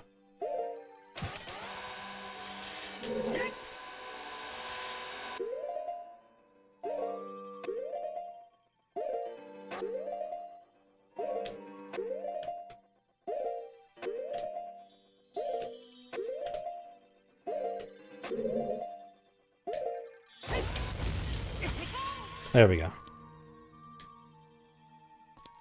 Yeah, buffering is much worse on N64 compared to VC. Alright, so Morpha I have no hookshot for. So the strat for Morpha is jump into the water, jump slash, and hope it hits. And then climb up and hope that Morpha jumps around a bit. And hope you can crouch stab Morpha while jumping.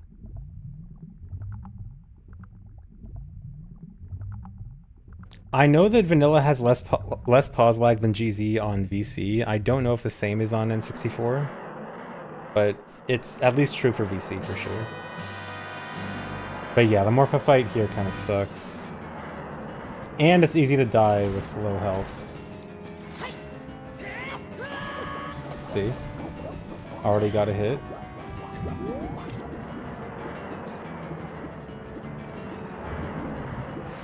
And he's going after me. Oh my god.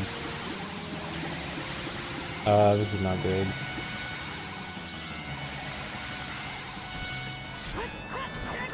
Oh, I got a hit. Okay. So it's gonna be 5 crouch stabs. Dude.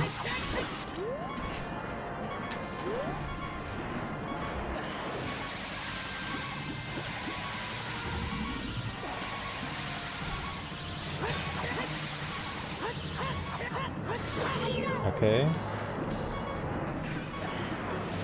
Don't hit me.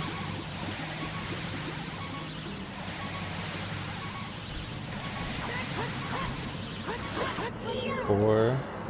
One more hit.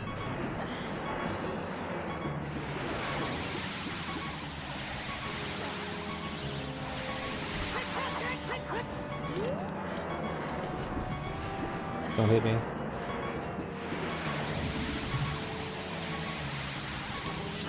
Okay, easy fight.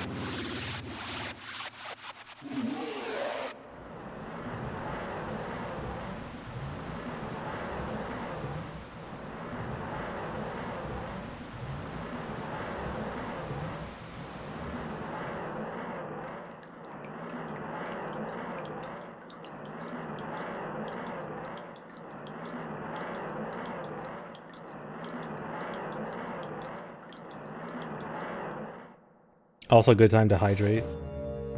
Split. I will actually split this time. Look at me split.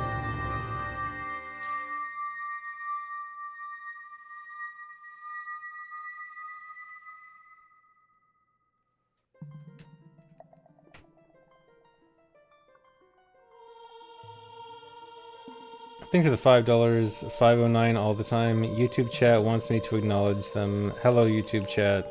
I will acknowledge you for once. Twitch chat, say hi to YouTube chat.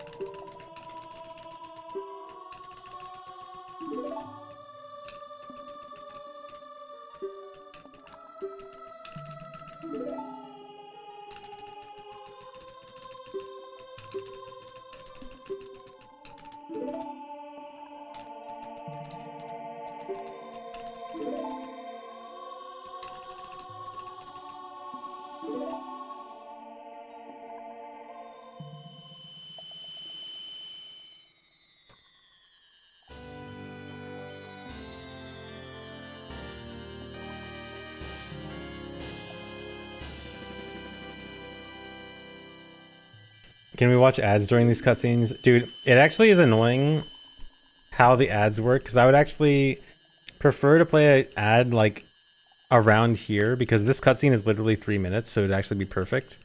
But it's halfway through the pre-rolls off thing. Like it's 28 minutes left for pre-rolls off. So then, and the pre-rolls off doesn't stack. Like if the pre-rolls off stacked, I would totally do it, but it doesn't. So it would mean that the last 3 minutes of ads, you only got half hour of no pre-rolls.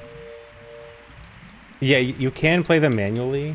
It's just like, it feels kind of pointless if the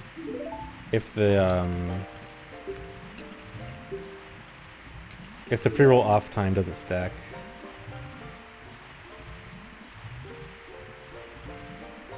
Longest cutscene besides Lido cutscene, Master Sword cutscene. And I think after Master Sword cutscene might be this. I think it's between like this and Nocturne.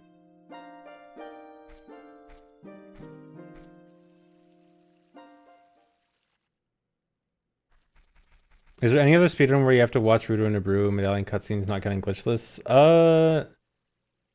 If it's any run that does cutscene skips, I don't think so. You'd have to find a run that like specifically has to avoid cutscene skips. Maybe like low C or low pause runs. Sequoia Mike, thanks for gifting 2 subs. Do I want to get health here? I think I do.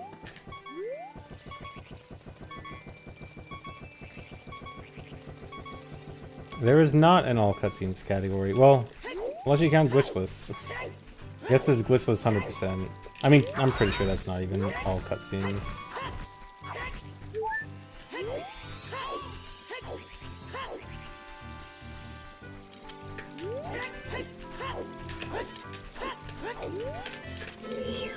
Seriously?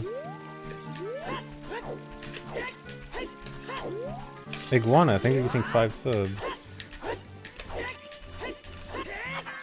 Why did I do that? Okay, saved. This is N64 1.0. Alright, so I have to go out of bounds to swim to the... I'm not gonna make it.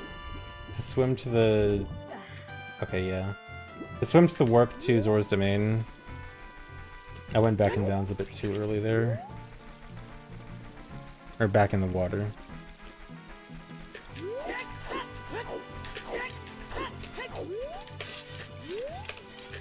Oh, 9bit9, thanks for the $2. No.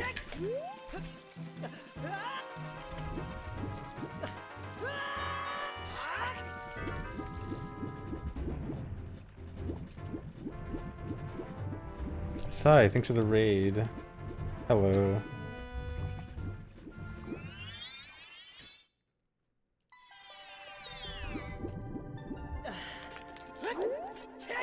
Thanks for the good luck.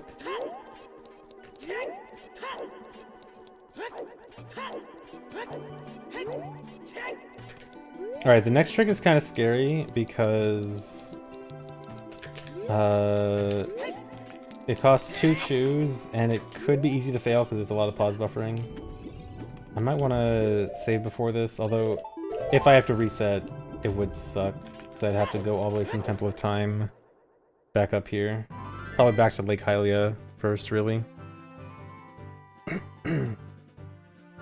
Yeah, I do still have 3 chews, so I can... This trick cost 2 chews. I could spare losing 2 more chews. It would suck.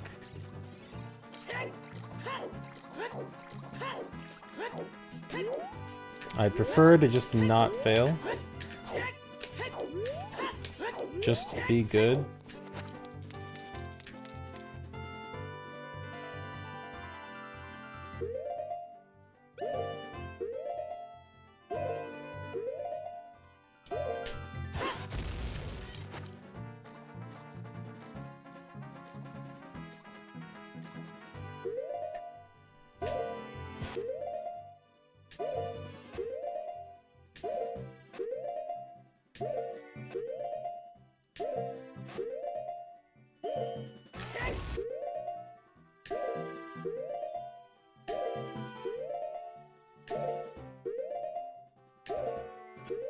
Alright, easy. Thanks, reset, Magaroo. Thanks, Sorbershy.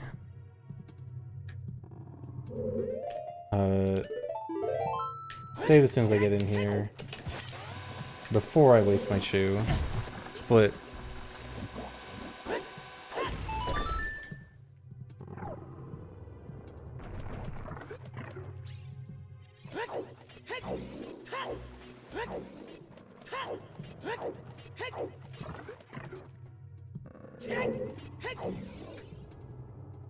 So I have to go through the rest of Jabu, not the rest of Jabu, up to Boomerang basically normally.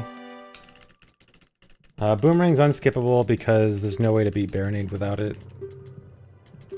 So actually, really sad thing about the possibility of skipping Boomerang. So QPA, quick put away, the glitch that has like glitch sword damage that lights the torches and stuff like that.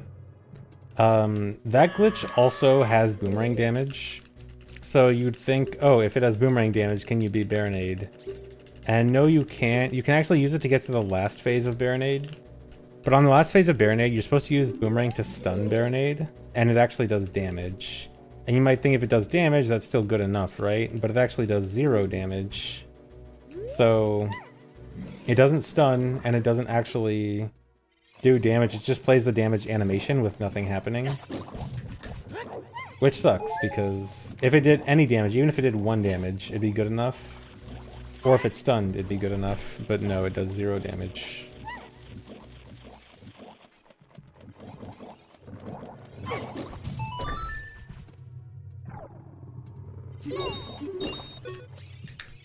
How'd you do phase 1 with only 5 spirit shoes? That is another problem that, if you could theoretically do it, the chew count would get ridiculous because...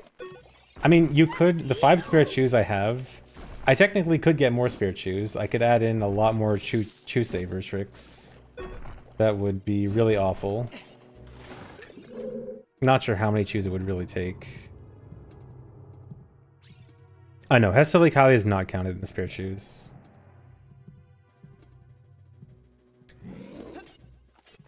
Yeah, you would definitely do Tectite Hover in water. You'd probably have to do like Green Bubble Jump in Spirit. A lot of really dumb tricks.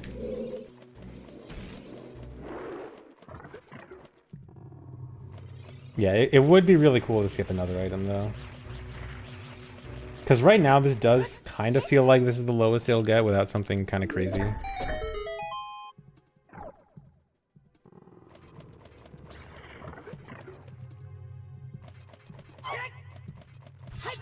Like before, it did kind of seem weird that we had to get Deku Sticks. So Deku Sticks were kind of like an obvious skip. Not obvious, but like... one that didn't seem too out of the realm of possibility. And I got Vibrito. Oh, I don't even have a Boomerang split. I guess there's no real reason for it.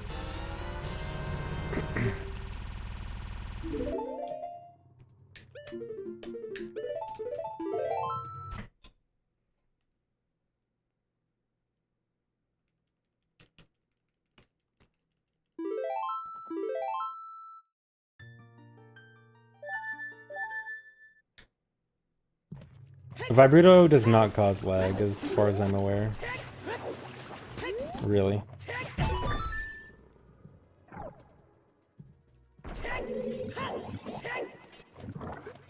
Alright, so here's another Chew Saber actually. Although this one's actually just kind of fast anyway. That might not work actually.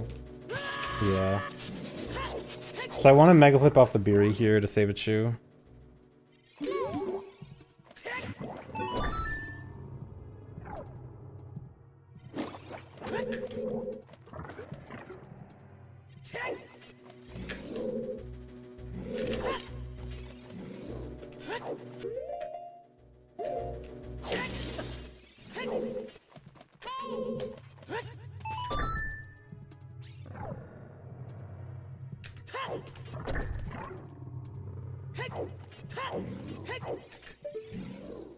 And then you can throw the boomerang from ground level to hit the switch here. You can also just clip through the door, but it requires a chew, and I don't want to waste more chews.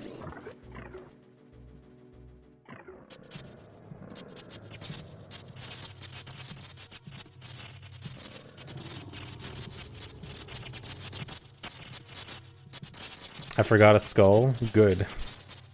I am terrified of accidentally getting a Skulltula for no reason. You have no idea how terrifying it is to go from rando, where you want to collect every item, to low percent, where you have to skip everything.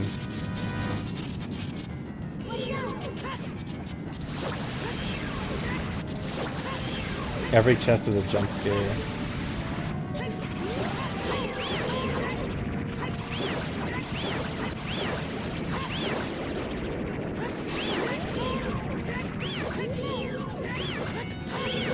Nope. Okay.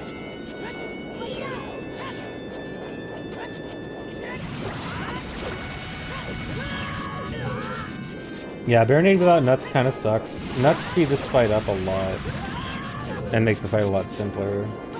It's not that bad without nuts, it's more just annoying, but still. Prefer to have nuts here. I will split. I split at the blue warp. Hold on. And don't get the heart piece. Don't get the heart container.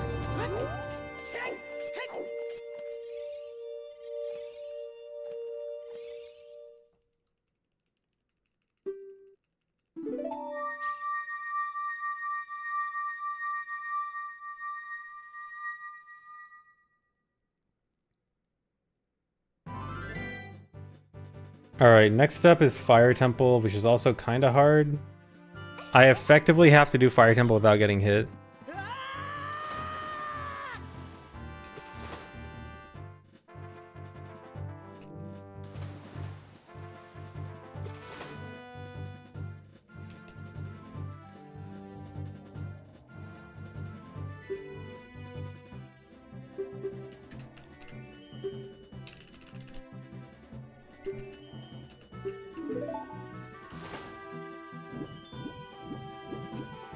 Oh yeah, I forgot that cutscene is kind of funny as adult.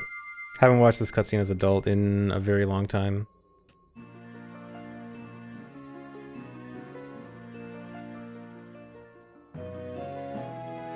Thanks, Reset Patrician. Problem with this route is you have to watch Ruto's cutscenes. It's funny though.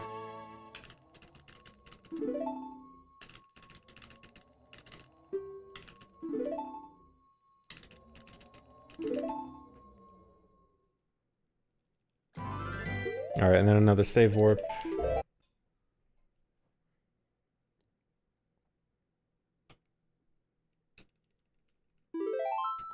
Thanks for giving us a sandwich time. The dive. Yeah, I love how after that cutscene as adult, you just dive through the water as soon as you gain control. Because it starts you too high up.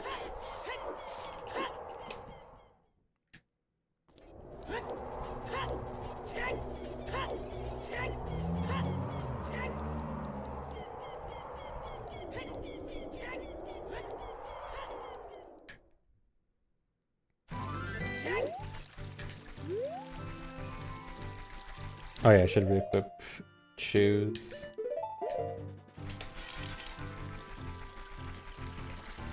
Actually, I guess I didn't really need it right away.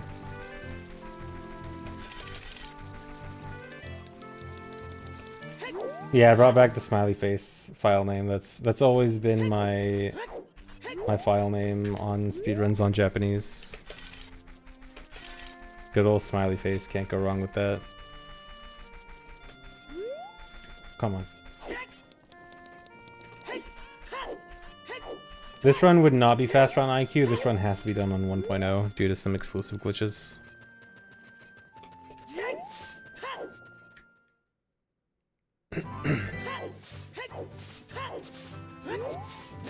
I'm not sure exactly how this goes on Master Quest. I know that Master Quest has to get one more item. I know that it does the stick plus bottle route.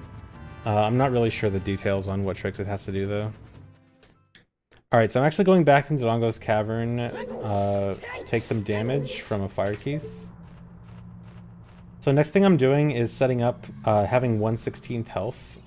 So this game keeps track of health in increments of 16ths, not just quarters like it looks like. But the only thing that does damage in less than quarter increments is fire and ice damage. So I was just sitting there taking fire damage from that keys, and I tried to cancel the fire damage at just the right time so that I would get an increment of like 1/16th. And so now, right now I have exactly 1/16th health left. And the reason I want, so this is like the lowest possible health you can have without dying. And the reason I want this is when you're in a heated area, like where you need Goron Tunic, the game gives you 1 second for every 1/8 of a heart you have. But if you have less than an 1/8 of a heart, if you have 1/16th of a heart, it just doesn't bring up the timer at all. Thanks the resub K plays. Thanks Saint Hook. Thanks a freebie. So when I go into Deathline Crater and then Fire Temple, I just won't have the timer at all. The downside being I can't get hit. And also, in order to get to Deathline Crater without wasting another chew, I need to clip through the wall here. There's a fairly particular ledge clip here. I have to clip through the ledge, and then most ledge clips are really simple, you just kind of drop down immediately. But this one I have to look for a specific frame. I think that's actually it. Oh wow, okay, that was actually faster than it usually goes. I think this is Goaty Bon Jovi. That was actually really good.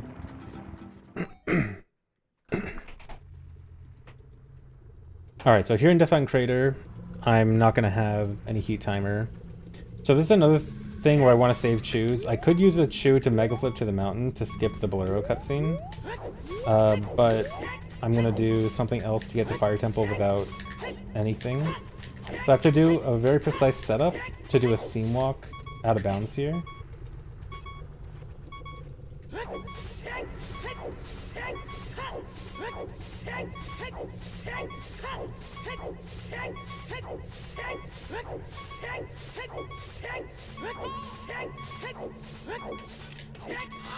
Alright, and now I have to jump slash on a slippery slope until I land right in front of Fire Temple. So those rolls there, that was actually rolling up a very precise seam, like a seam walk. So it wasn't just like walking up the mountain, it was a very tight line. But then I can use that to walk all the way to Fire Temple without any explosives and without triggering the Bolero cutscene.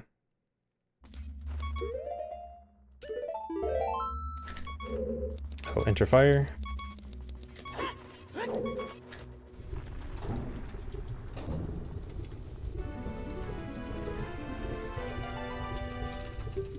And so yeah, so Fire Temple, I mostly have to avoid getting hit. Now technically I'm gonna I'm gonna get some health and then take some intentional damage. But it's all pre-planned out and I have to be very careful here. Yeah, Bolero would count as an item. Any song counts as an item.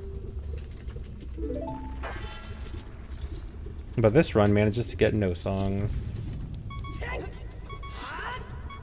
No songs, but we still need Ocarina for wrong warping.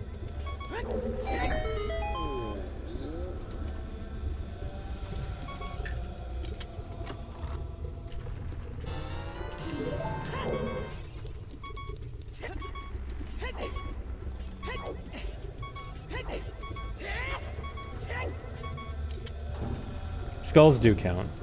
Thankfully, skulls are very easy to skip. There'd be no reason to ever get them. Unless you have run 100% and randomizers forever and you have it deeply ingrained in your mind that you must pick up every Skulltula all the time. Otherwise, it's pretty easy to skip them.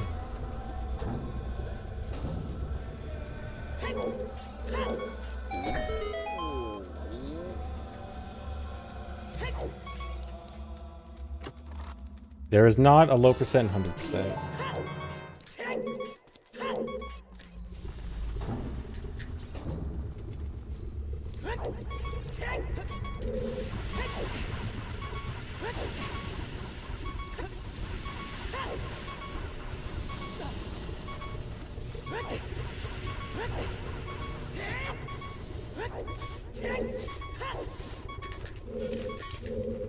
Okay, a lot of the time Akis comes attacking.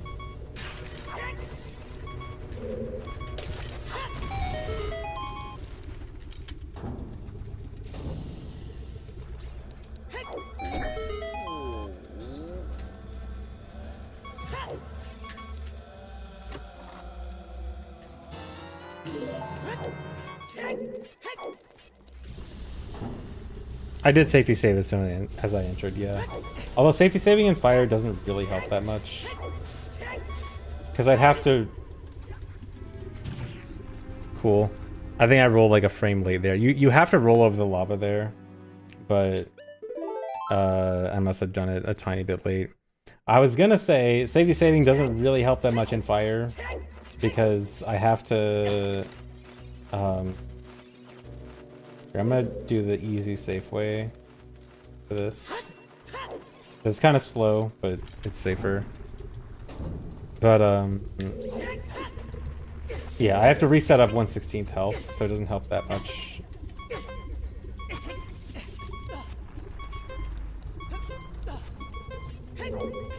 There's a faster way to reset that up, but I forgot to relearn it.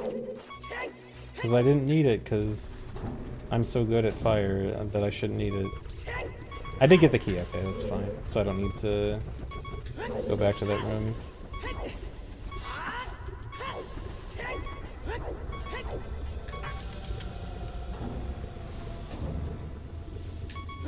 Oh. Supposed to side hop, oh well.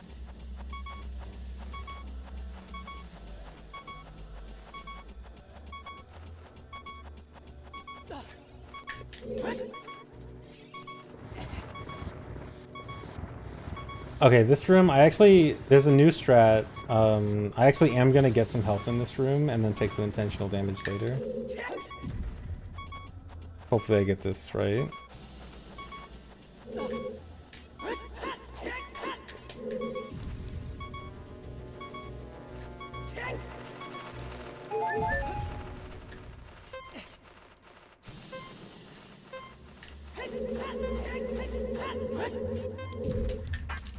So, you see that the timer comes up immediately again.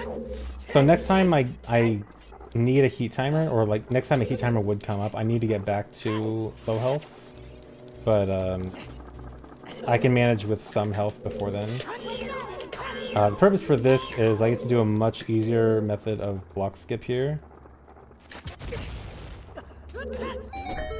So I take some intentional damage to get myself back down, because I still have that 1/16th increment, so when I got the 2 hearts there was 2 hearts plus 1/16th. So as long as I take exactly 2 hearts again, then I'll be fine.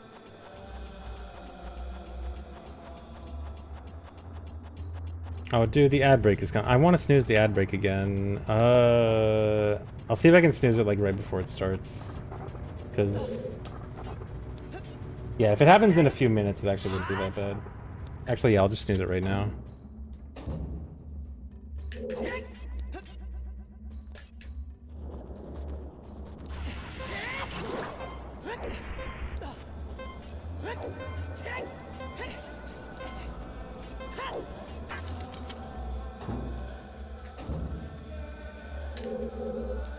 How'd I go through the ceiling? The ceiling there is only solid in one direction.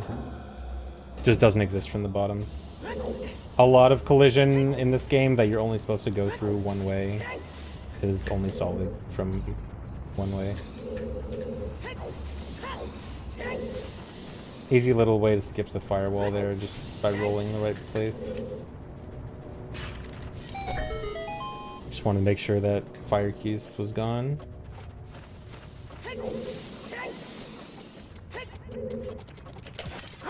Oh, wait. No, I actually did want to take damage there. What do I want to do about that? I'll just take damage from fire keys.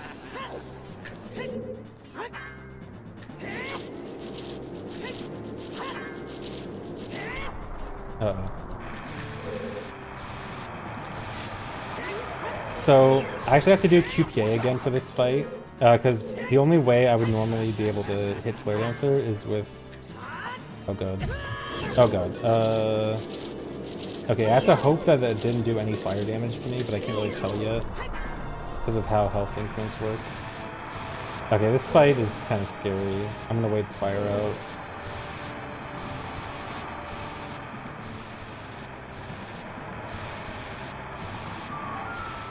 Dude, come on. Okay. There we go.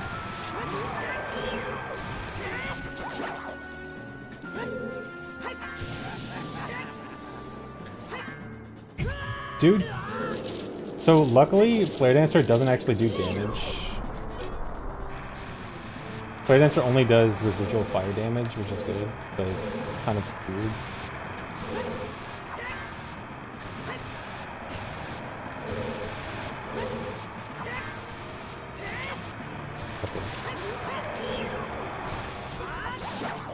So there's a pretty good chance I took some damage there from fire.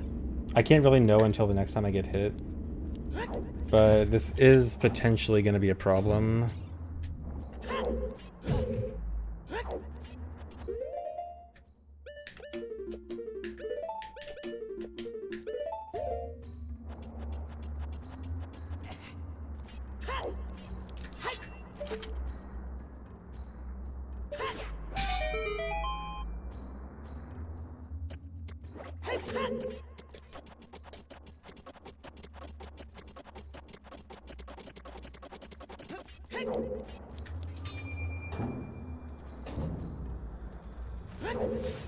So I'm gonna try to take damage from a fire case as soon as I open the chest.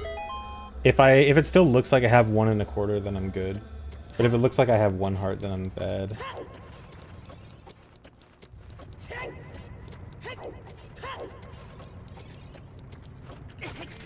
One heart, that's really bad. So I'm gonna have to... How do I want to do this? Okay, I need to kill this guy. This is gonna be awkward. I do not want a fairy. I want 1 heart.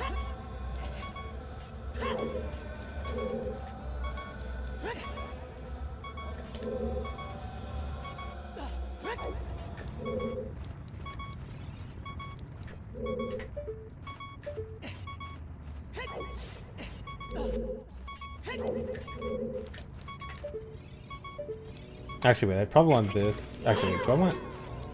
Actually, I don't know if that's what I wanted at all.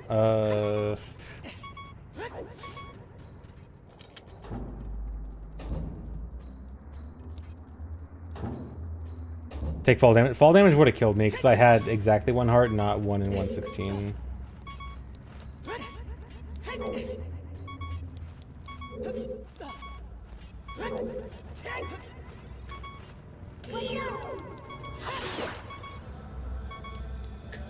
It's not even giving me health. This is super awkward. Are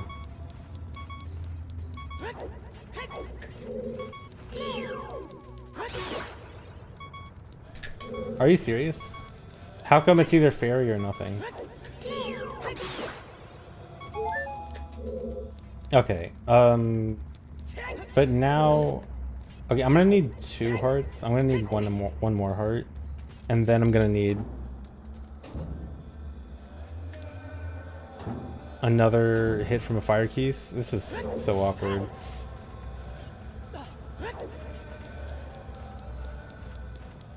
Note to self, don't be bad in the future.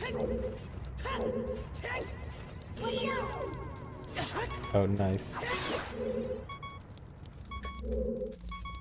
This isn't helping.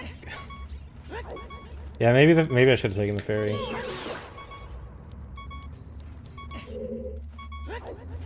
This sucks.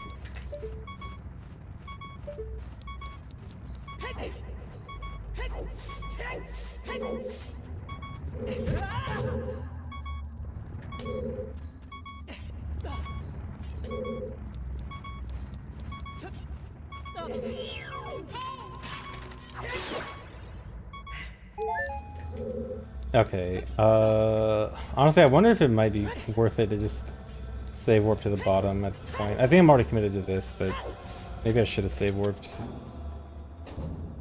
And gotten 1/16 at the bottom again.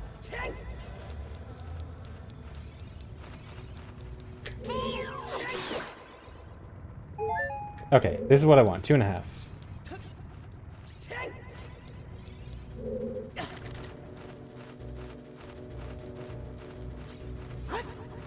Okay. I should definitely be at 1/16 now. I'm gonna take 2 hits from the boulder. Or okay. Now 1 heart of damage will put me at 1/16. I didn't realize this room actually had the perfect setup for getting 1/16 health. Or not perfect, but like the things you need. It has the supplies I need for 1/16 health.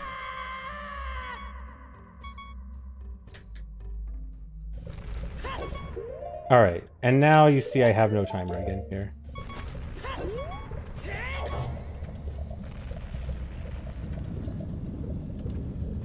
Thanks for sub, Niju. Thanks, Kickerman. Thanks, Penguin Ponge.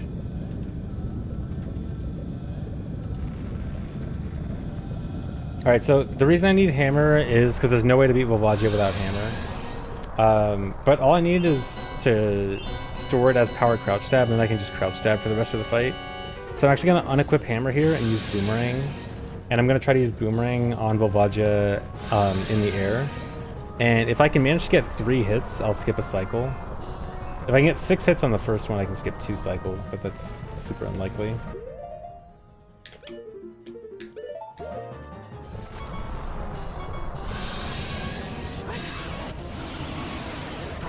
Oh, hammer split. Whoopsie.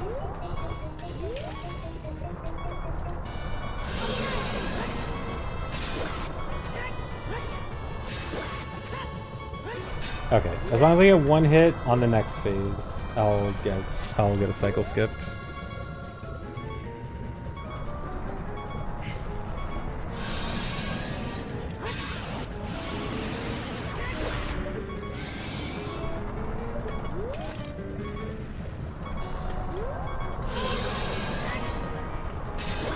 Okay. So it'll be a 3 cycle fight. Oh my god, that rock was going for me. Don't remember it being so laggy on N64? Yeah, it was this laggy. Your childhood was this laggy and this low resolution.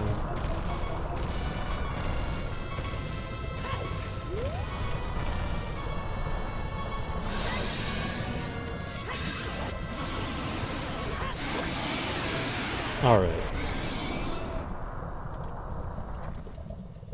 Yeah, nostalgia goggles are real and they're powerful.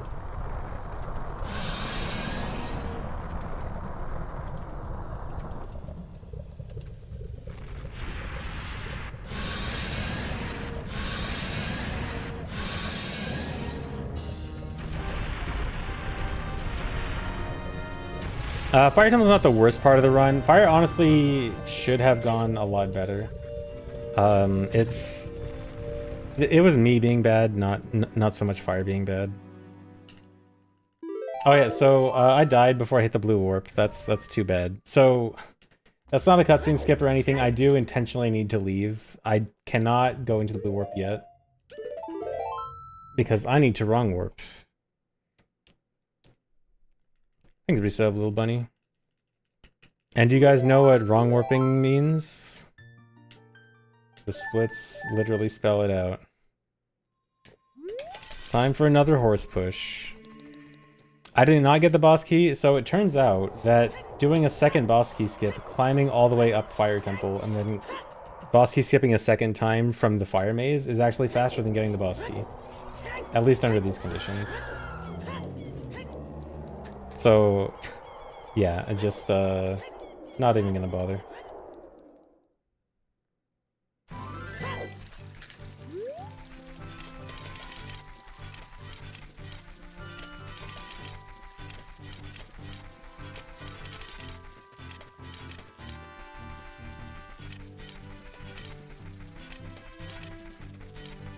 Deleting items does not lower the percent, so we don't count losing items as lowering percent.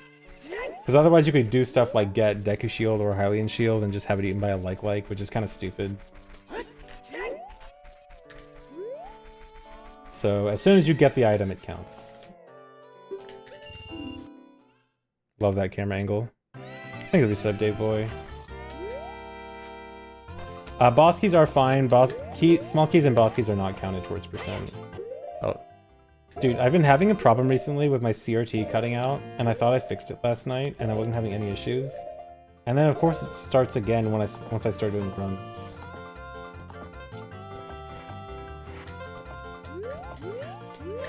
Surely it'll be fine.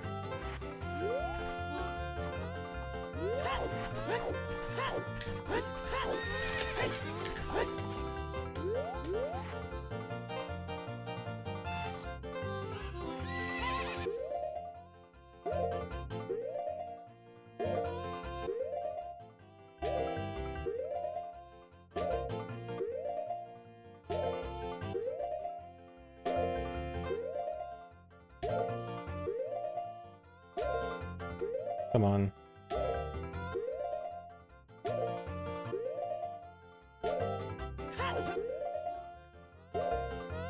Two, 3, 4.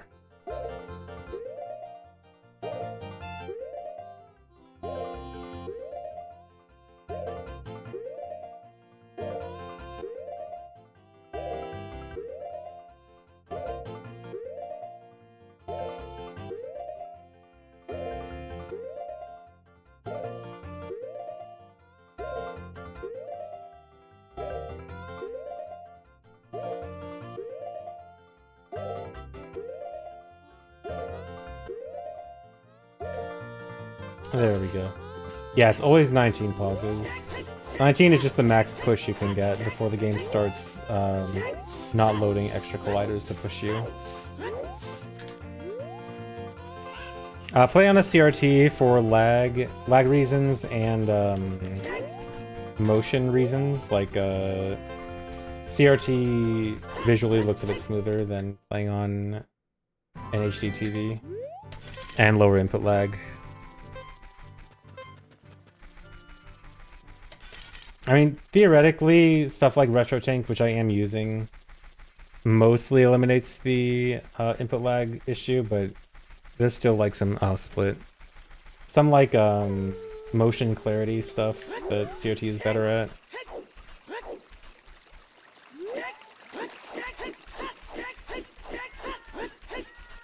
Although, also theoretically, RetroTank should be able to do that with black frame insertion.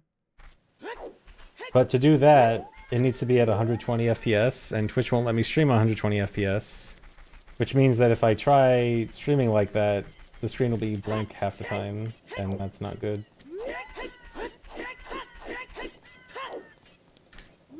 But yeah, CRT's good.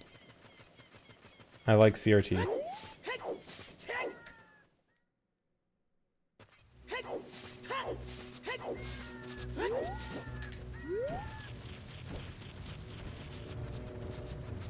I mean, I do have a 144 Hz monitor, but it's not gonna help. Just it being 144 hertz isn't gonna help alone.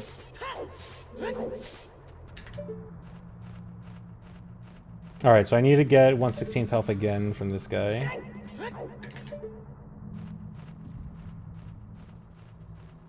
My monitor is 1440p.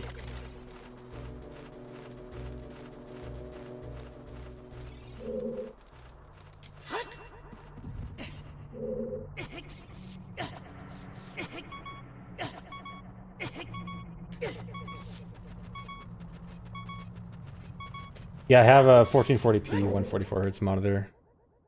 Well, actually, I have two. The other one's a 144 or 1440p 165 hertz monitor.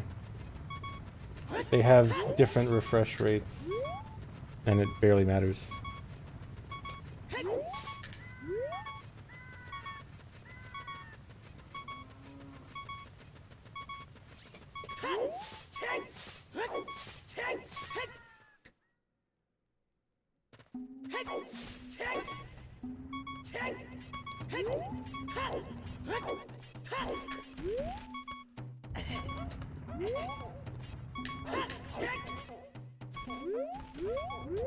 I have to do this clip again. I have to do everything I did to get to Fire Temple again. So this clip plus the mountain seam walk.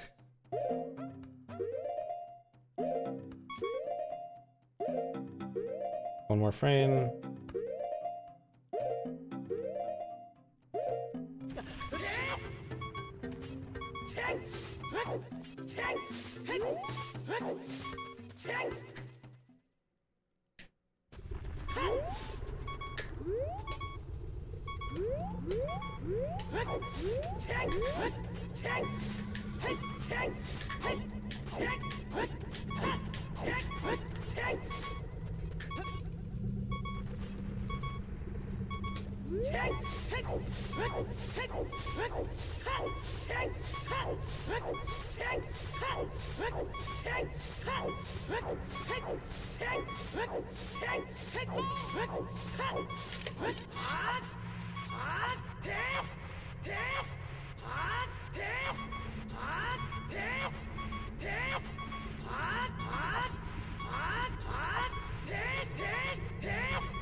Alright.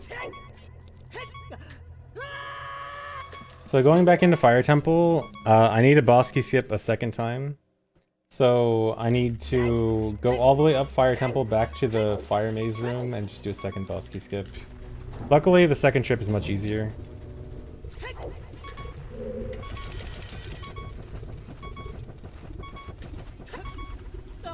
Don't... Okay. It'd be really bad if I died, because dying gets rid of the horse game property where I can use Ocarina, so I couldn't wrong warp. So I'm gonna try not to do that.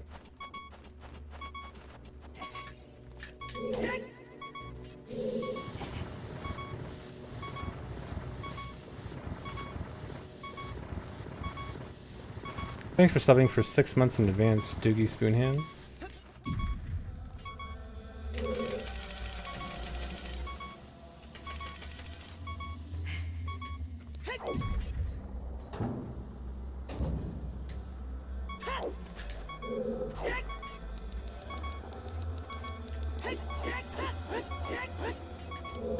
Come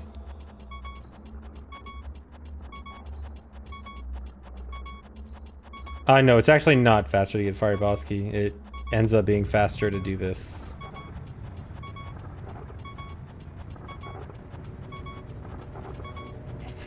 Don't... Okay.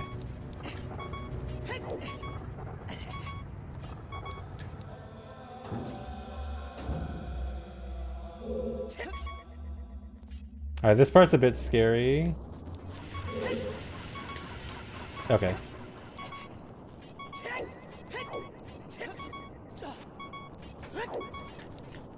My first trip through that room, there's a consistent setup to always kill the skull with a Gem Slash. But I can't use my sword here because of the horse glitch. Alright, so here's where I can boss key skip again. And then after this I do a wrong warp.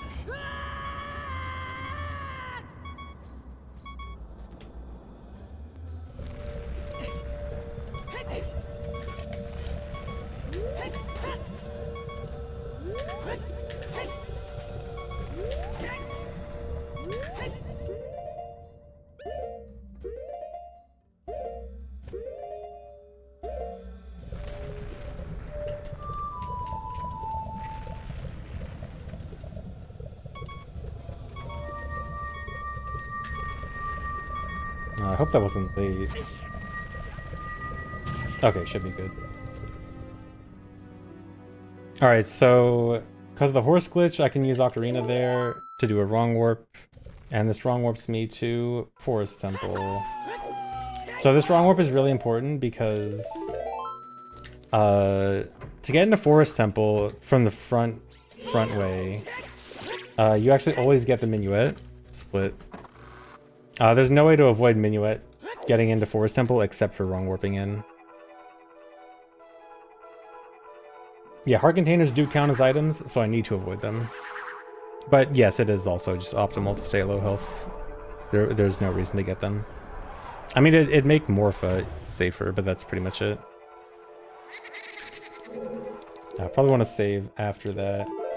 Alright, so this is probably the hardest boss fight, Phantom Ganon, because I do not have hookshot and I do not have bow. So I need to beat him with hovering, which is not easy. Come on. Hovering and QPA.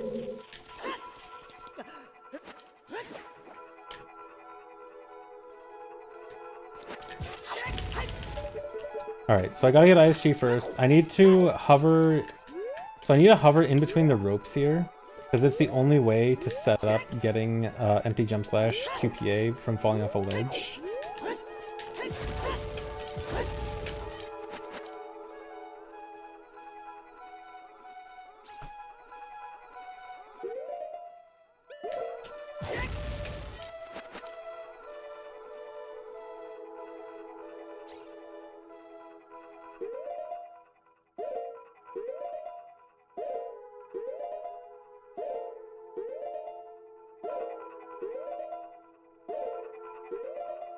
Should be good. Nope. Sometimes the hover can be... There's like slight variability in that hover.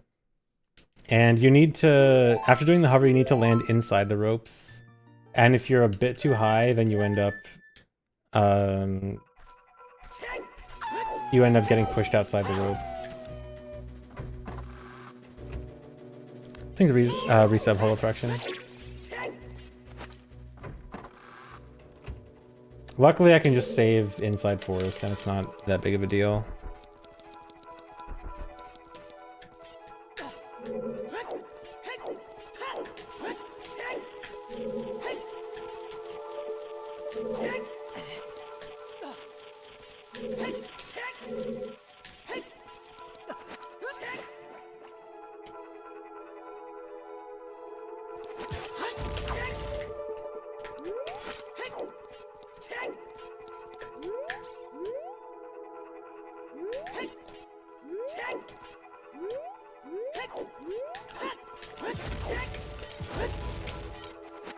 Uh-oh, that's really bad that I didn't fix the camera properly. Okay, that looks like it might have still been good.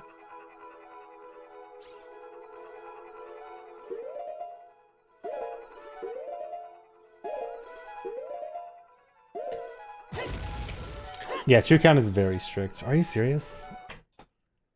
So that Sia BK skip, it's not new, it's just that the normal way for setting up that BK skip is with bow or hookshot, which I have neither of.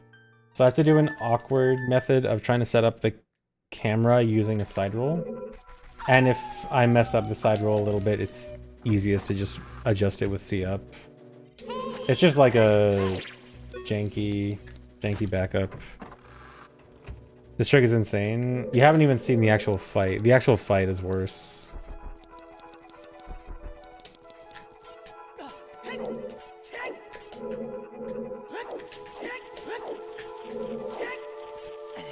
There we go. Ideally, I don't know. Or ideally, I don't do the C up there. Oh no. Well, I wasted... Okay, I can't waste 2 more chews. Yeah, chew count is very tight this run. Thanks for the reset, Trombone Knuckles. I have 5 spare chews the entire run. I've already used 2 of them. And I did not want to just waste another 2 spare chews.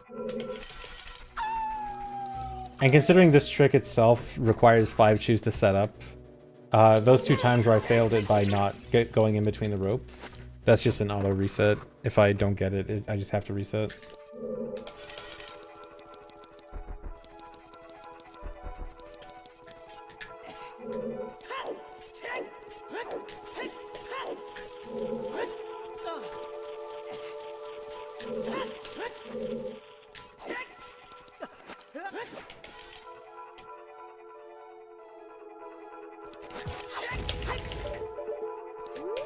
Yeah, this is the easy part. The hover here that I have to do to get in between the ropes, this is the easy part.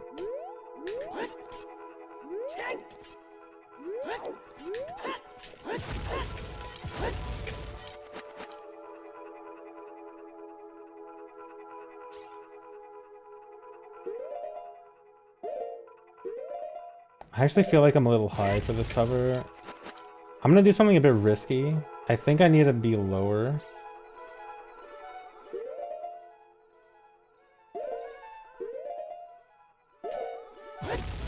I actually went higher. This isn't gonna work either. Yep.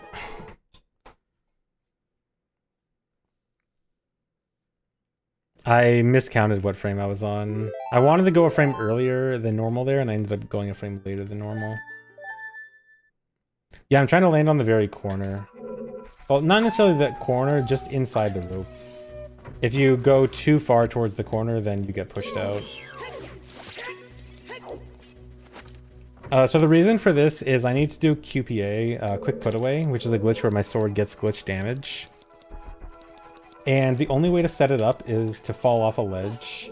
And the only ledge I can fall off in this room is where the ropes are, but you normally can't walk off the ledge like normal. You can only do it if you glitch yourself into the ropes to fall off the ledge.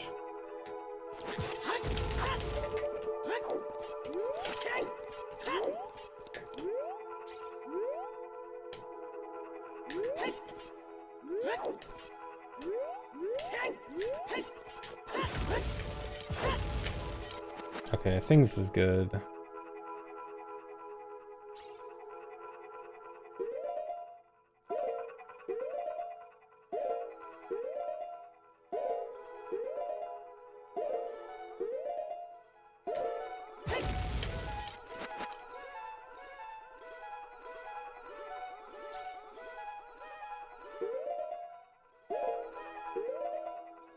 Okay, this time I think it should work. Okay.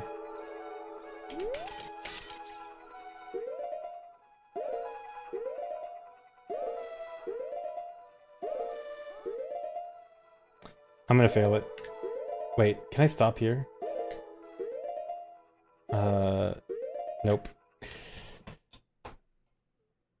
I missed a visual cue. It's hard.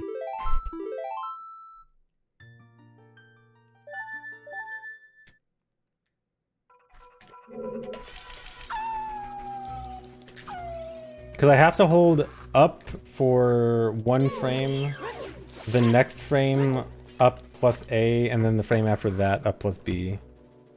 And I missed 1 frame.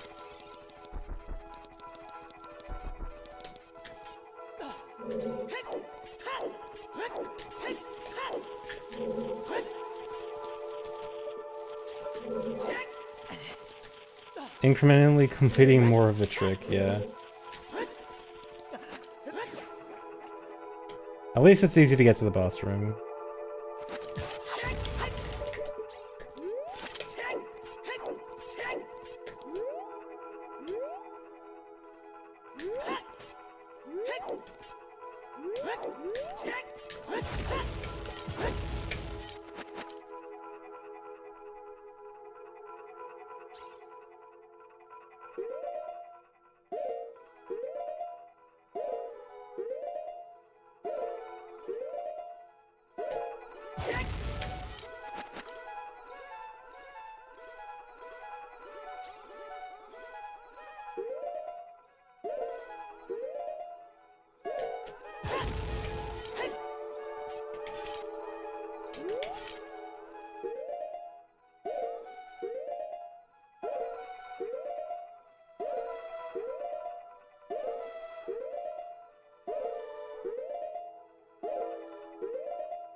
Wait.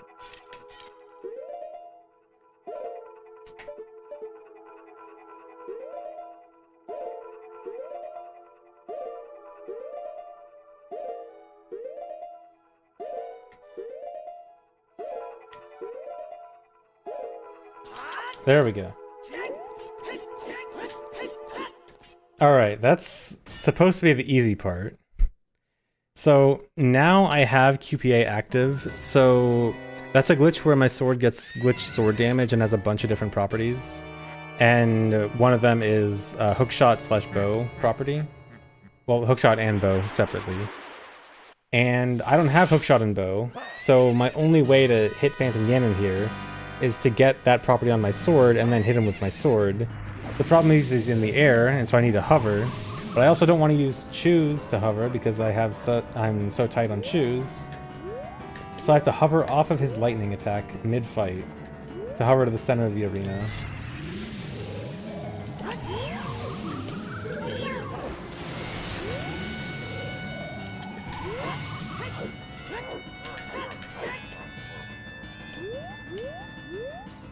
Yeah, I gotta ride the lightning.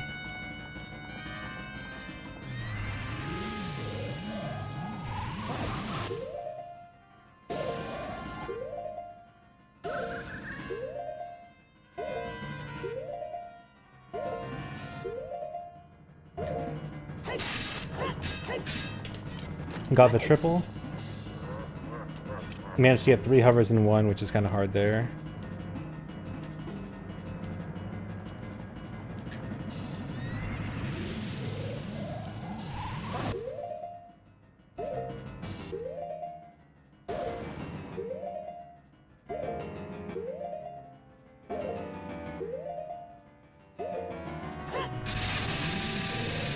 So hovering in this fight isn't super precise, like I don't really need to pause buffer this, but pause buffering helps me make sure I get in a pretty good position. Because the positioning can be the trickiest part of this.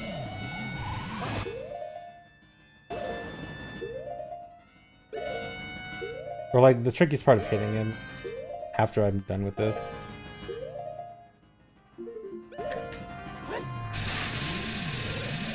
Okay, if everything went well, I should be in a good position to hit him now. It's easiest if I use hammer, because the hitbox extends up a bit. So now, hopefully, when he comes into range, he'll just walk into my hammer and get hit. Like that. Perfect. And I just need that to happen 3 times. This is going to end up being the hardest run ever. Probably not the hardest run ever, but it's definitely one of the harder OoT runs for sure.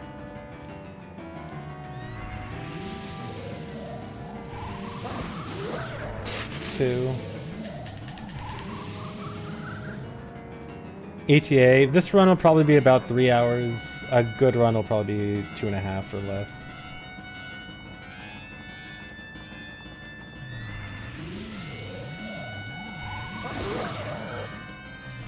Alright, hardest part's over. So one cool thing here is Boomerang is actually kind of OP on Phantom Ganon. Boomerang kind of just auto-stuns. Because when you throw the Boomerang at him, he spins his staff trying to like defend himself. And he's actually vulnerable during that short period, but the Boomerang both makes him spin his staff and hits him. So it's basically just an auto-stun, and you just can't do anything against it. Which is funny, considering you're not supposed to use Boomerang on him.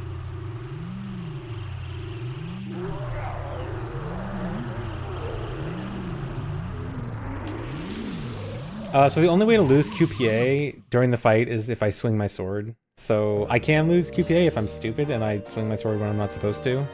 But as long as I'm not stupid, I won't lose it.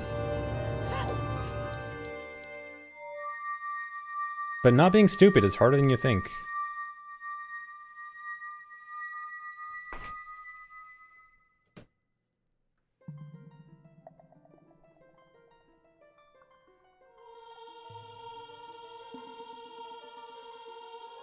Okay, so the rest of the run, there's nothing too difficult for the rest of the run. There's still a few moderately difficult things, but we're past the really hard stuff.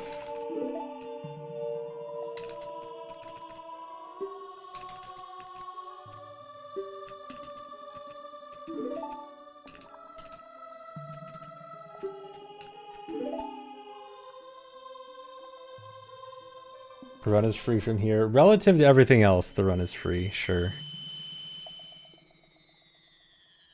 Which category is the hardest, if not this one? Max Percent Child is up there, especially new Max Percent Child, because Max Percent Child actually has a few new items compared to when I last ran it, but it still has to do Gwei Hover, so that's definitely up there. There's a category I haven't actually ran called No Inventory Explosives, where, as the name implies, you have to get as much as possible except having no bombs and bomb shoes in your inventory, which is basically just lots of no explosive tricks. And if you guys noticed from this run, tricks where you try to not use explosives are kind of hard, and so that run is pretty difficult. I don't know about Max Percent Child again soon, but eventually for sure.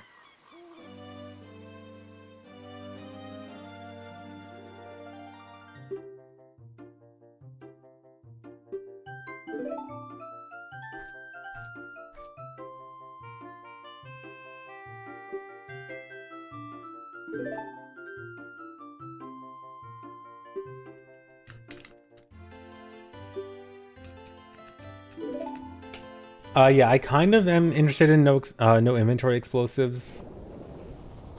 But I know it's really complicated, and it involves some, like, really hard tricks that if you fail, you lose, like, an hour or something. At least last time I saw it. It might be different now, I'm not sure. Some of my random viewers have probably never seen these cutscenes in their life. Yeah, who hasn't watched these cutscenes in years because of rando? I mean, hey, I've barely seen these cutscenes even in speedruns before, because speedruns usually skip these cutscenes.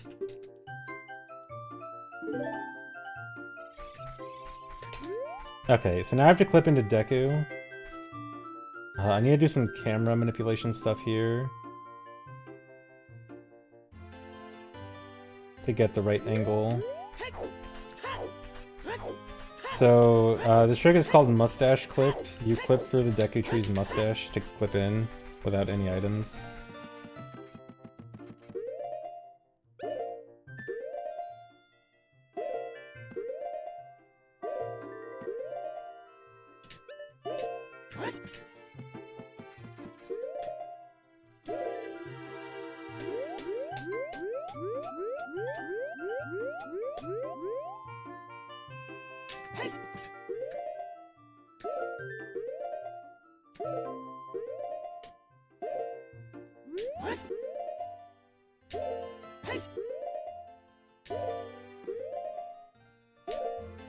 Okay, that actually went really well.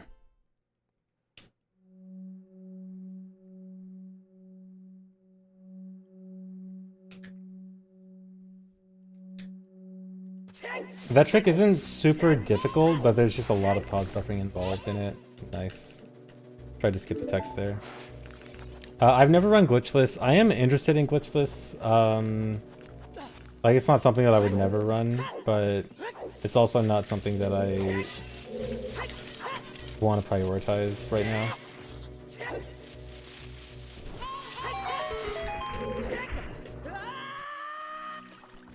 So I needed to get on the chest just to get QPA to burn the webs.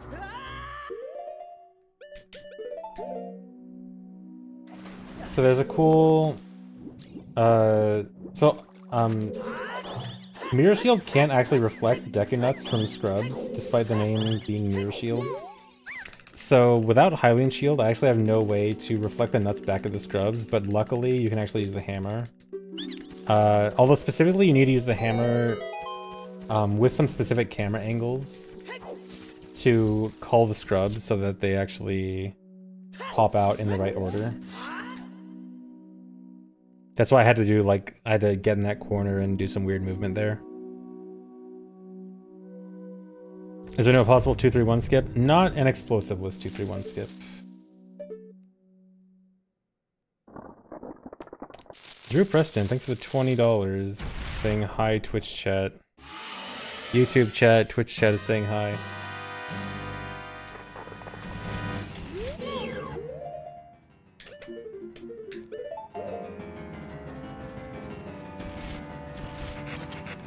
So luckily the boomerang can knock Goma down.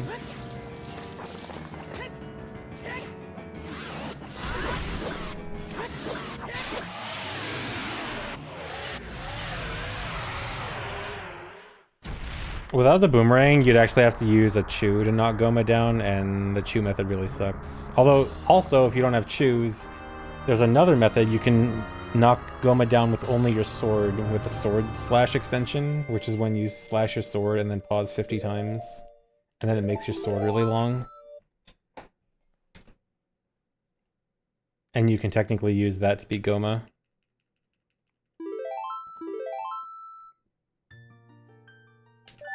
Interesting that Boomerang is effective against earlier bosses. Yeah, I think most likely Goma's just programmed to be effective against projectiles in general. Like, because Hookshot also works. Yes, I will need a third horse push. That'll be the final one for the final wrong warp. But before that, I need to go to Shadow and beat Shadow. Shadow's somewhat straightforward. It's straightforward speedrun-wise, because it does basically the same trick that a regular speedrun would do. Slightly modified.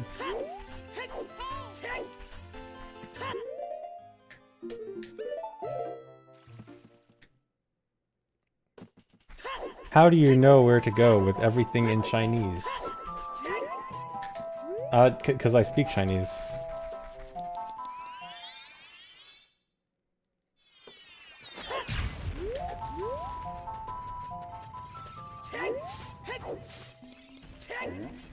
Yeah, I'm actually fluent. Plus 1,000 social credit. Nice.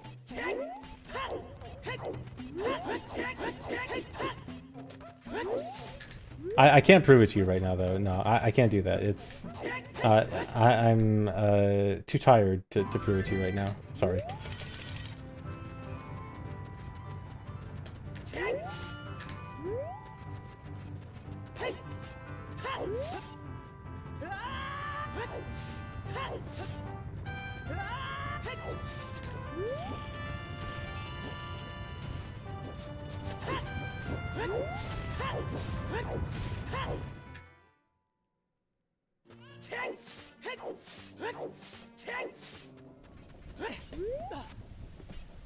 Are we gonna get exclamation point Japanese when IQ runs start?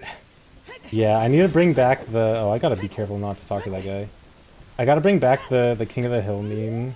The so are you Chinese or Japanese meme. That one's so good. I think there should be a bot command for it, I think. Yeah, there it is. I love that.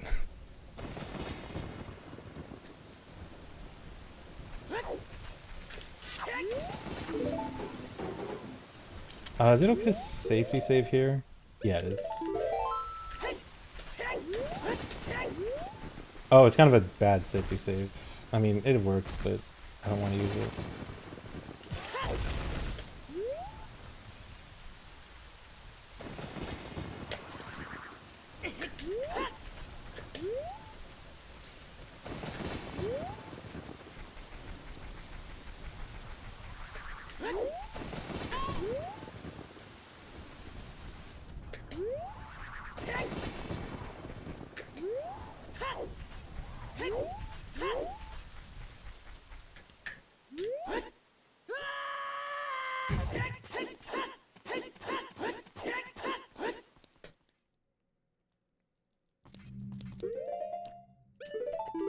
Fewer items than 15 is not currently possible. This is the lowest possible right now.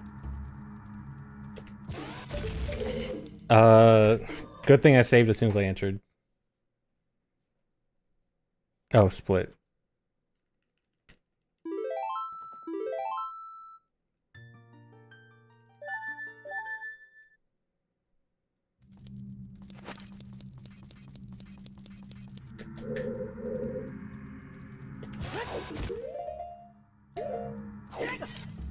Really? That didn't look early.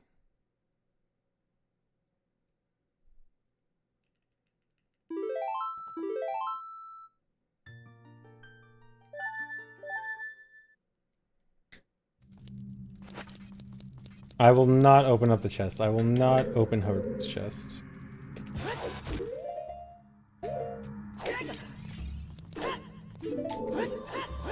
I will fight every urge to open the chest. No good item will be in there. I will not find light arrows there. I will not find boomerang there. It will be an item that kills my run. There is no hookshot in there.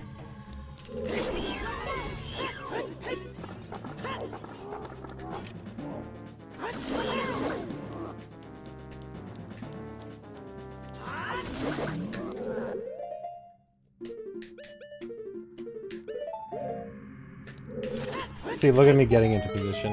Oh, actually, that didn't really matter because now my angle's gonna be changed.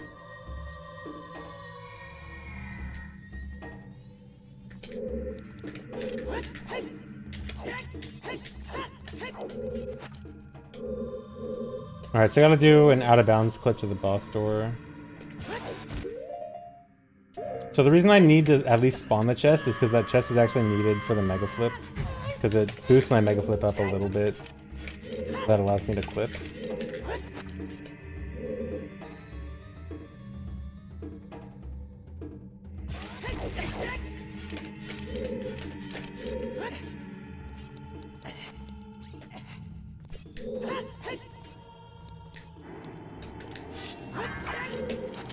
Oh.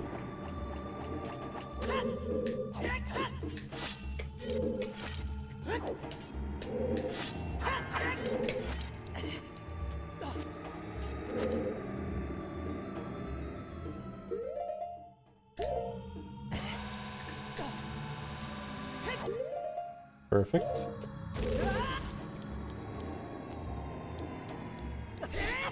So the collision that I was standing on was the unloaded room in front of the boss door, but you can't open the boss door without it being loaded, even if I had the boss key.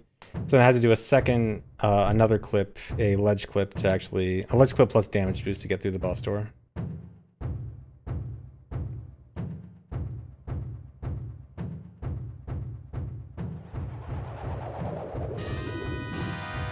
I think the reset Baka Waka. Yeah, missing the ledge clip there really sucks. Thankfully the bongo fight's relatively easy. Especially when he just runs into me like that. He did half the fight for me.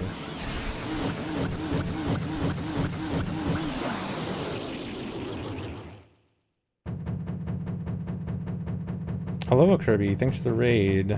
Hello everyone. What's up, guys?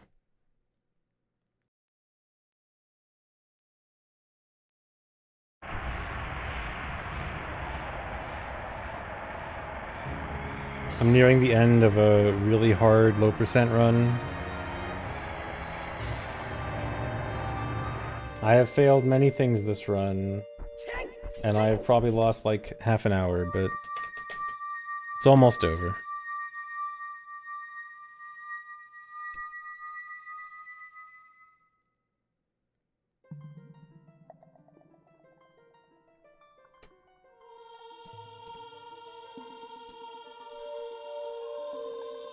Split.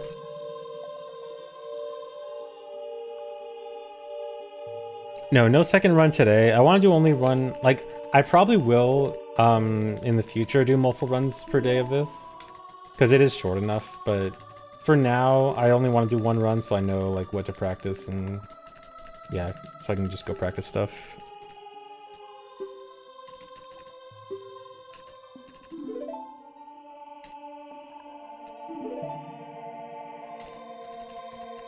Yeah, so Horse Push lets me use Ocarina anywhere because the horse game forces you to always allow Ocarina. And it also disables all other items. So yeah, that's also why I have to do Goma earlier. Is I have to kill Goma before I do Horse Push because otherwise I just can't beat Goma. Wait a second, yes you could. If you did... Theoretically... If you did, no, never mind. No, you couldn't. I was gonna say, theoretically, if you did sword extension for Goma, then you actually could do it with no items. But I forgot, you actually could not get past the scrubs without hammer. So never mind. So I guess that theoretically means that you could just get rid of the scrubs and then leave, but I mean, you might as well get rid of Goma too. Yeah, another reason 231 skip wouldn't be good.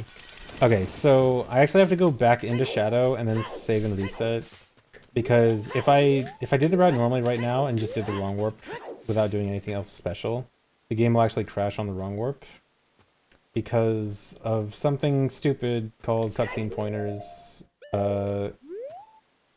which is a really annoying thing with wrong warps and complicated, but basically I have to save and reset the game so that the last cutscene watched is now the title screen instead of the Shadow Medallion cutscene.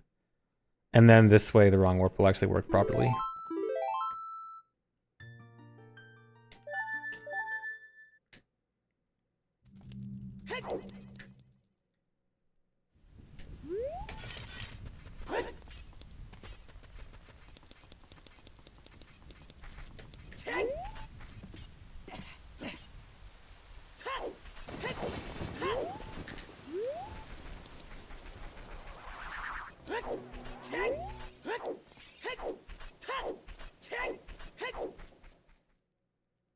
Also, actually, because this is nearing the end of the run, and I don't really have much other places to use Chews.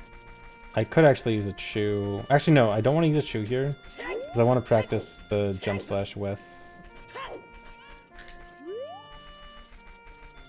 But I guess theoretically I could use a Chew here, since there's only one more required Chew. Oh, I didn't want to do that. Should still work. I should just be able to do this. Yeah, nice. Love this trick. So easy.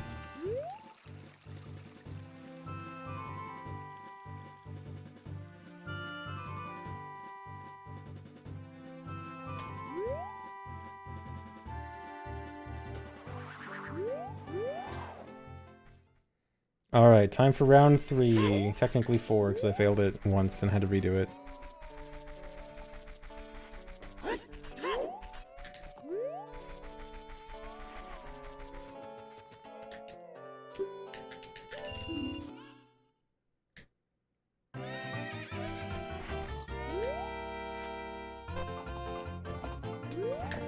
Okay, that horse running around is not good, but as long as it's far away, it should be fine.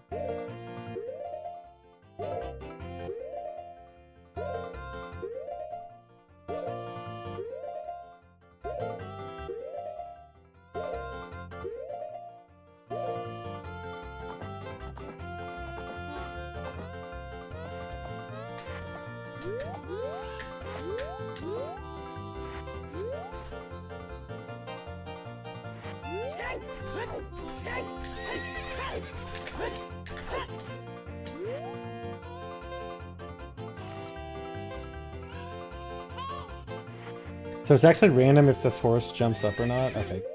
I was gonna say, like, theoretically, he could just not do that animation. And I just sit there for like 30 seconds.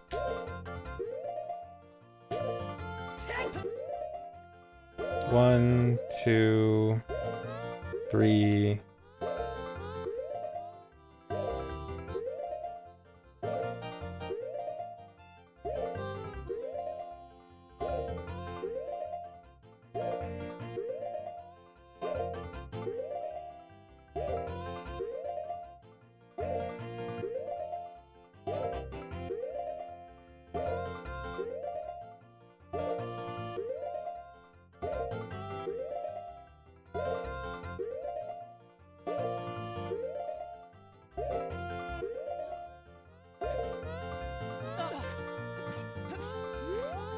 Alright. That was pretty good.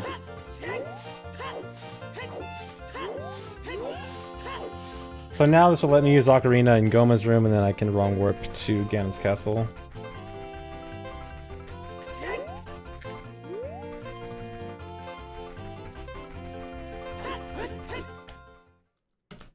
How do people even figure this stuff out? A lot of the time, it's just learning about certain game mechanics, like something weird happens to someone, like by some accident, or people just want to look into how a certain game mechanic works, figure out the specifics of what's happening, and seeing if you could apply that somewhere to cause funny stuff to happen. Although I think in the case of Epona Push specifically, it was actually found through Decomp. Decomp is a decompilation project where people were reverse engineering the source code.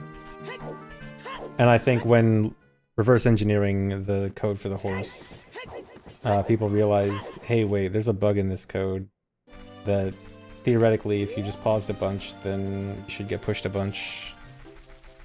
And then they tested it and it worked.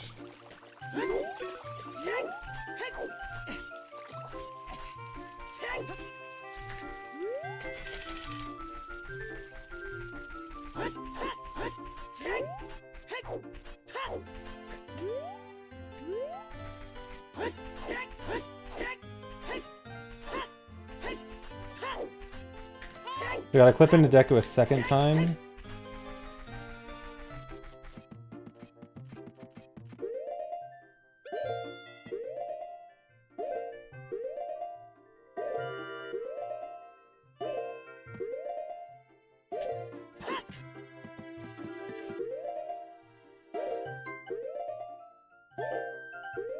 Why is it called mustache clip? Because you're clipping through the Deku Tree's mustache. See, his mustache is right there.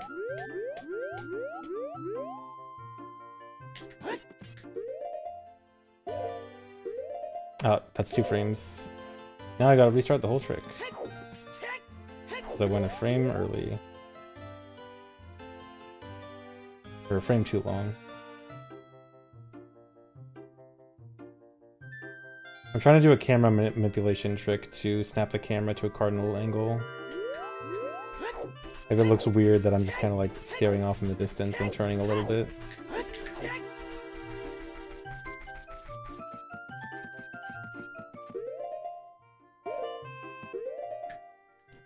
Went too far.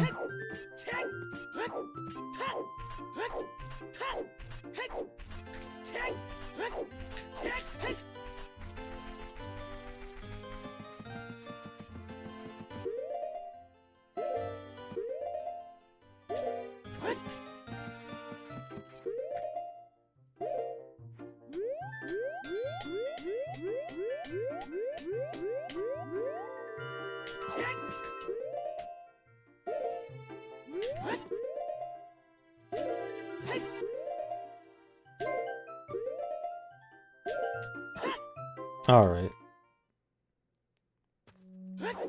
Back in. Now it's just wrong warp.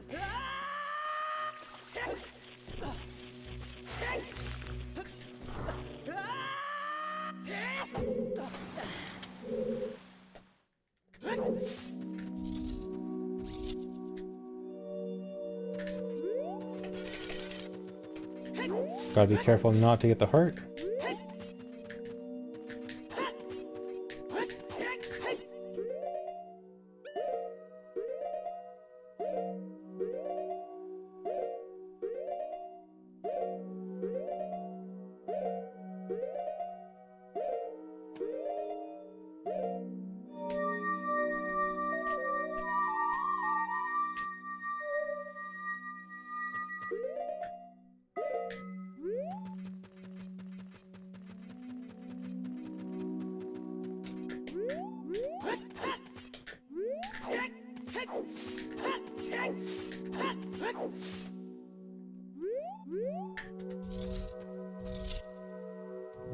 Alright.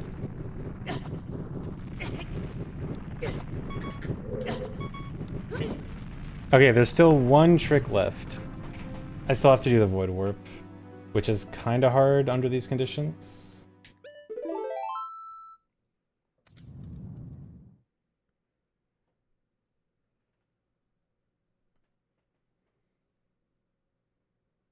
we see the Lonely Rock? No. Unfortunately, no. Actually, you might be able to spot the Lonely Rock. If I look out for it intentionally, you'll probably see it, but I probably won't look out for it.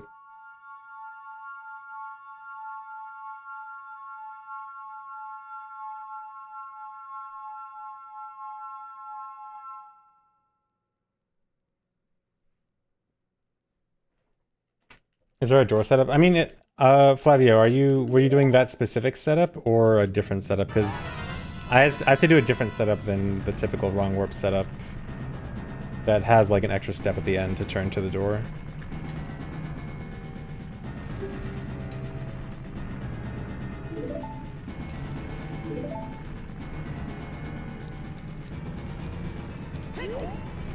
Okay, so I have to...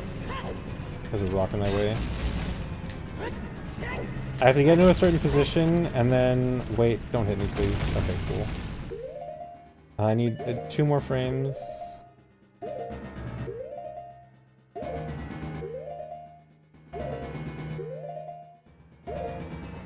There we go. Alright, and then this should void warp me.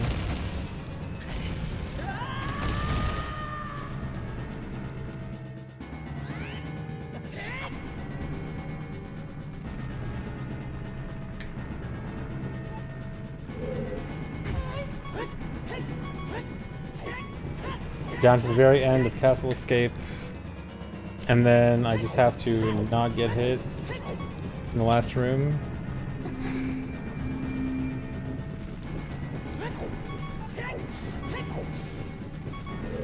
Dude.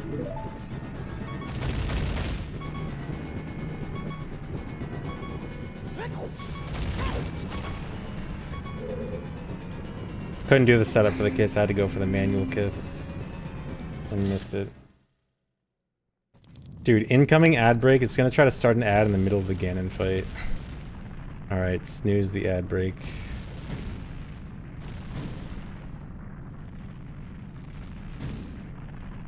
Oh, split. Alright, well, it's gonna be sub 3. That's good. As long as the lag doesn't make me die. The Ganon fight is actually so laggy on N64. It actually makes it harder. Play ads throughout the fight. You know what? There's probably enough lag throughout the fight to last an entire ad break.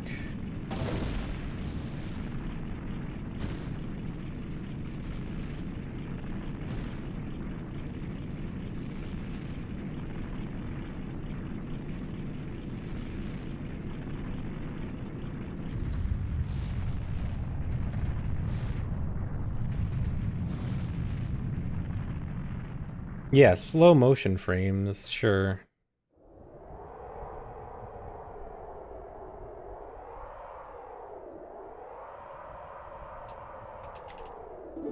Previous low percent time, it doesn't really matter because it was 16 items rather than 15 items. Low percent prioritizes item count over time. I think it's like 210 or something with 16 items, but lower item count is always prioritized. So this is... Regardless of how long this would take, it would be record, because it's the first time. No one's completed 15 items yet.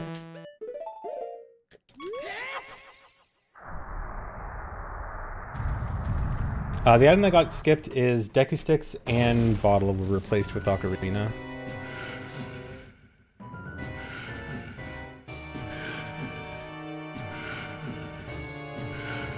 You've done 14 items. Oh, cool. Wow, you're so good. Does your uncle also work at Nintendo? Did you also get Mew Under the Truck and Sonic and Melee?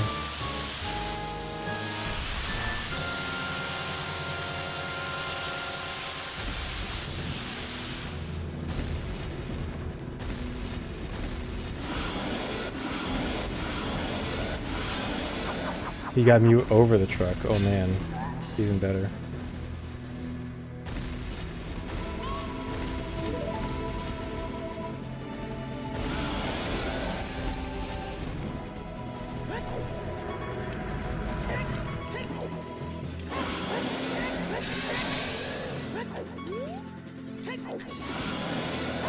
Slow motion fight.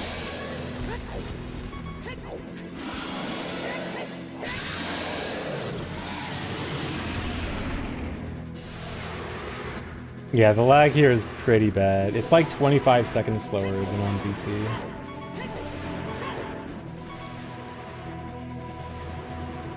Like, that's an insane amount of time to boost a lag.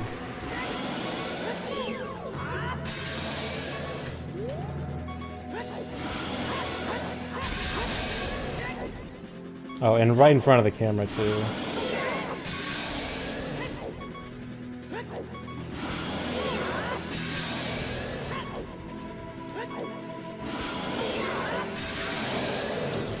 Okay, surprisingly a decent fight, actually.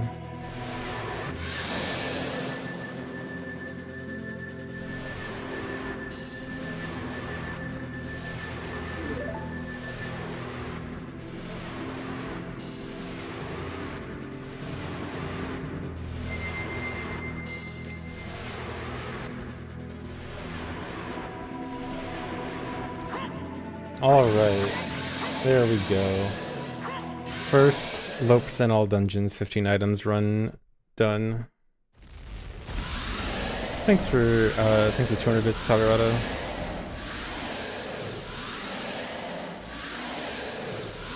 Yeah, that is the 1.0 blood. This run is done on 1.0. But yeah, cool. Yeah, this run is really fun. It's super hard, but it's fun hard. So yeah, my estimate of about 3 hours for my first run was pretty close. And I think I can definitely save like 20-30 minutes on this, for sure. So my estimates look pretty solid. Lowest time I think this can get, I think a really good run could probably be like 215, 220. My completely random estimate, just kind of imagining. But yeah, I'm thinking like goal is around 230. Like, I'm not gonna run this too much, but I definitely want to get some kind of decent time.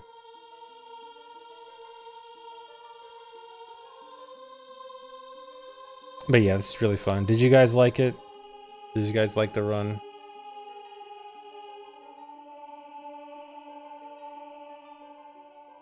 The run's cool. Okay, yes. Nice. Glad you guys liked it. But yeah, I think it's really cool. I've been wanting to run like some kind of hard category like this for a while, but just didn't really see something that I really wanted until now. Hispanic at the Disco, thanks for gifting 10 subs.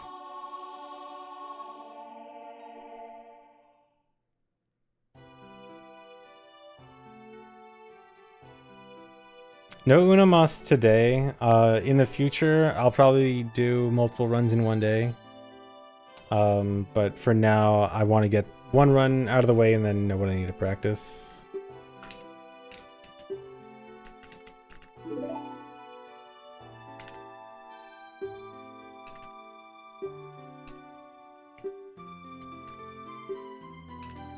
Thanks for resub, Tepid Black. IQ. You guys want to see IQ?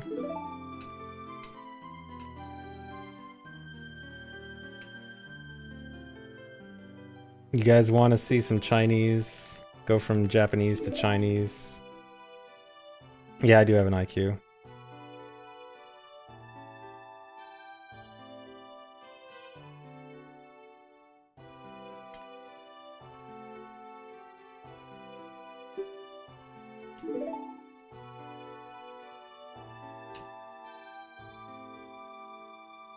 At ZFG1, are you real?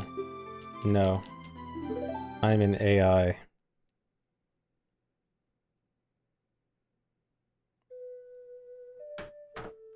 Okay, but yeah, I can show off IQ a bit real quick. Give me a second to set stuff up.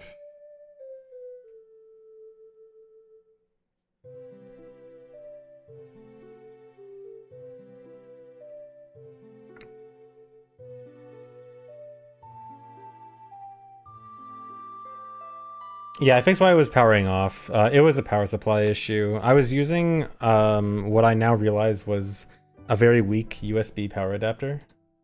A USB outlet power adapter. I got some new ones and now I think everything's good. Alright, hold on a sec.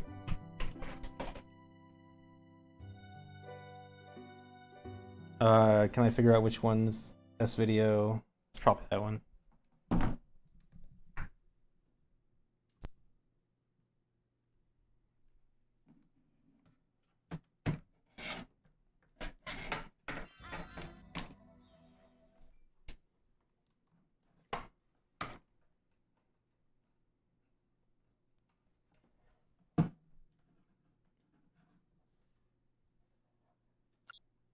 Okay, give me a second. I have to navigate the menu real quick.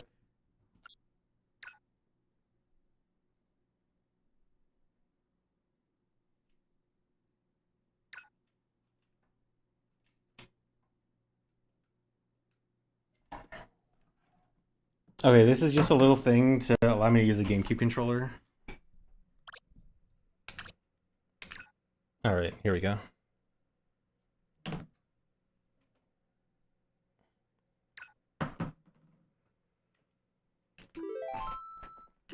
And here's IQ. So how does the quality look, actually? I haven't really been testing the quality. How much better or worse does it look compared to N64 that I was just playing on? Same? If it's same, it's really good, because this is S-Video, where the N64 was HDMI. Please hold for the ads. Oh no, the ad people are gonna miss IQ.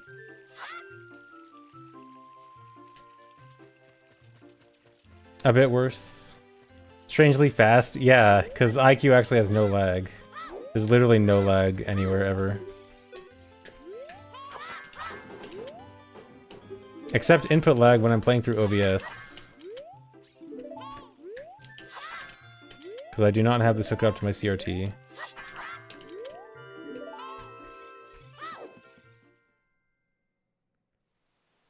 Pause buffering, I'm pretty sure, is pretty fast. Dude, the text is so weird. It's like... Is the text a different font? It must be a different font, right? Yeah, that's a totally different font. IQ is not emulation.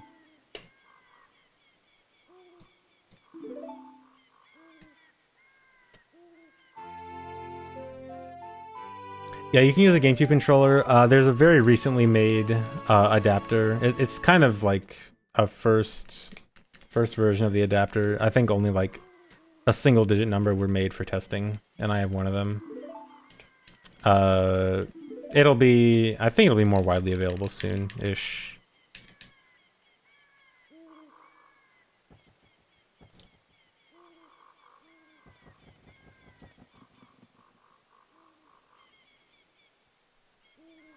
Emote? What is this emote?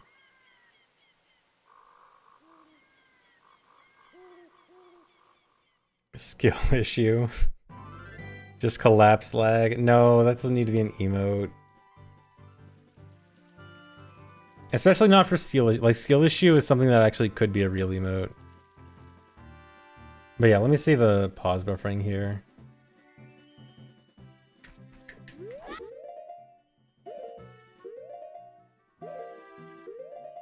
I think pause buffering's better than N64, but not quite as good as VC. Actually, no, this is pretty good.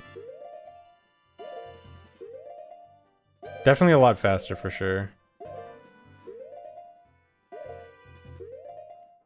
IQ has no exclusive glitches. Well, effectively no exclusive glitches. So the thing about Dynapoly Wrong Warp, if you guys were paying attention to glitches that were found earlier this year, there was a new thing called Dynapoly Wrong Warp from Dodongo's Cavern, where you can effectively wrong warp anywhere based on enemy audio.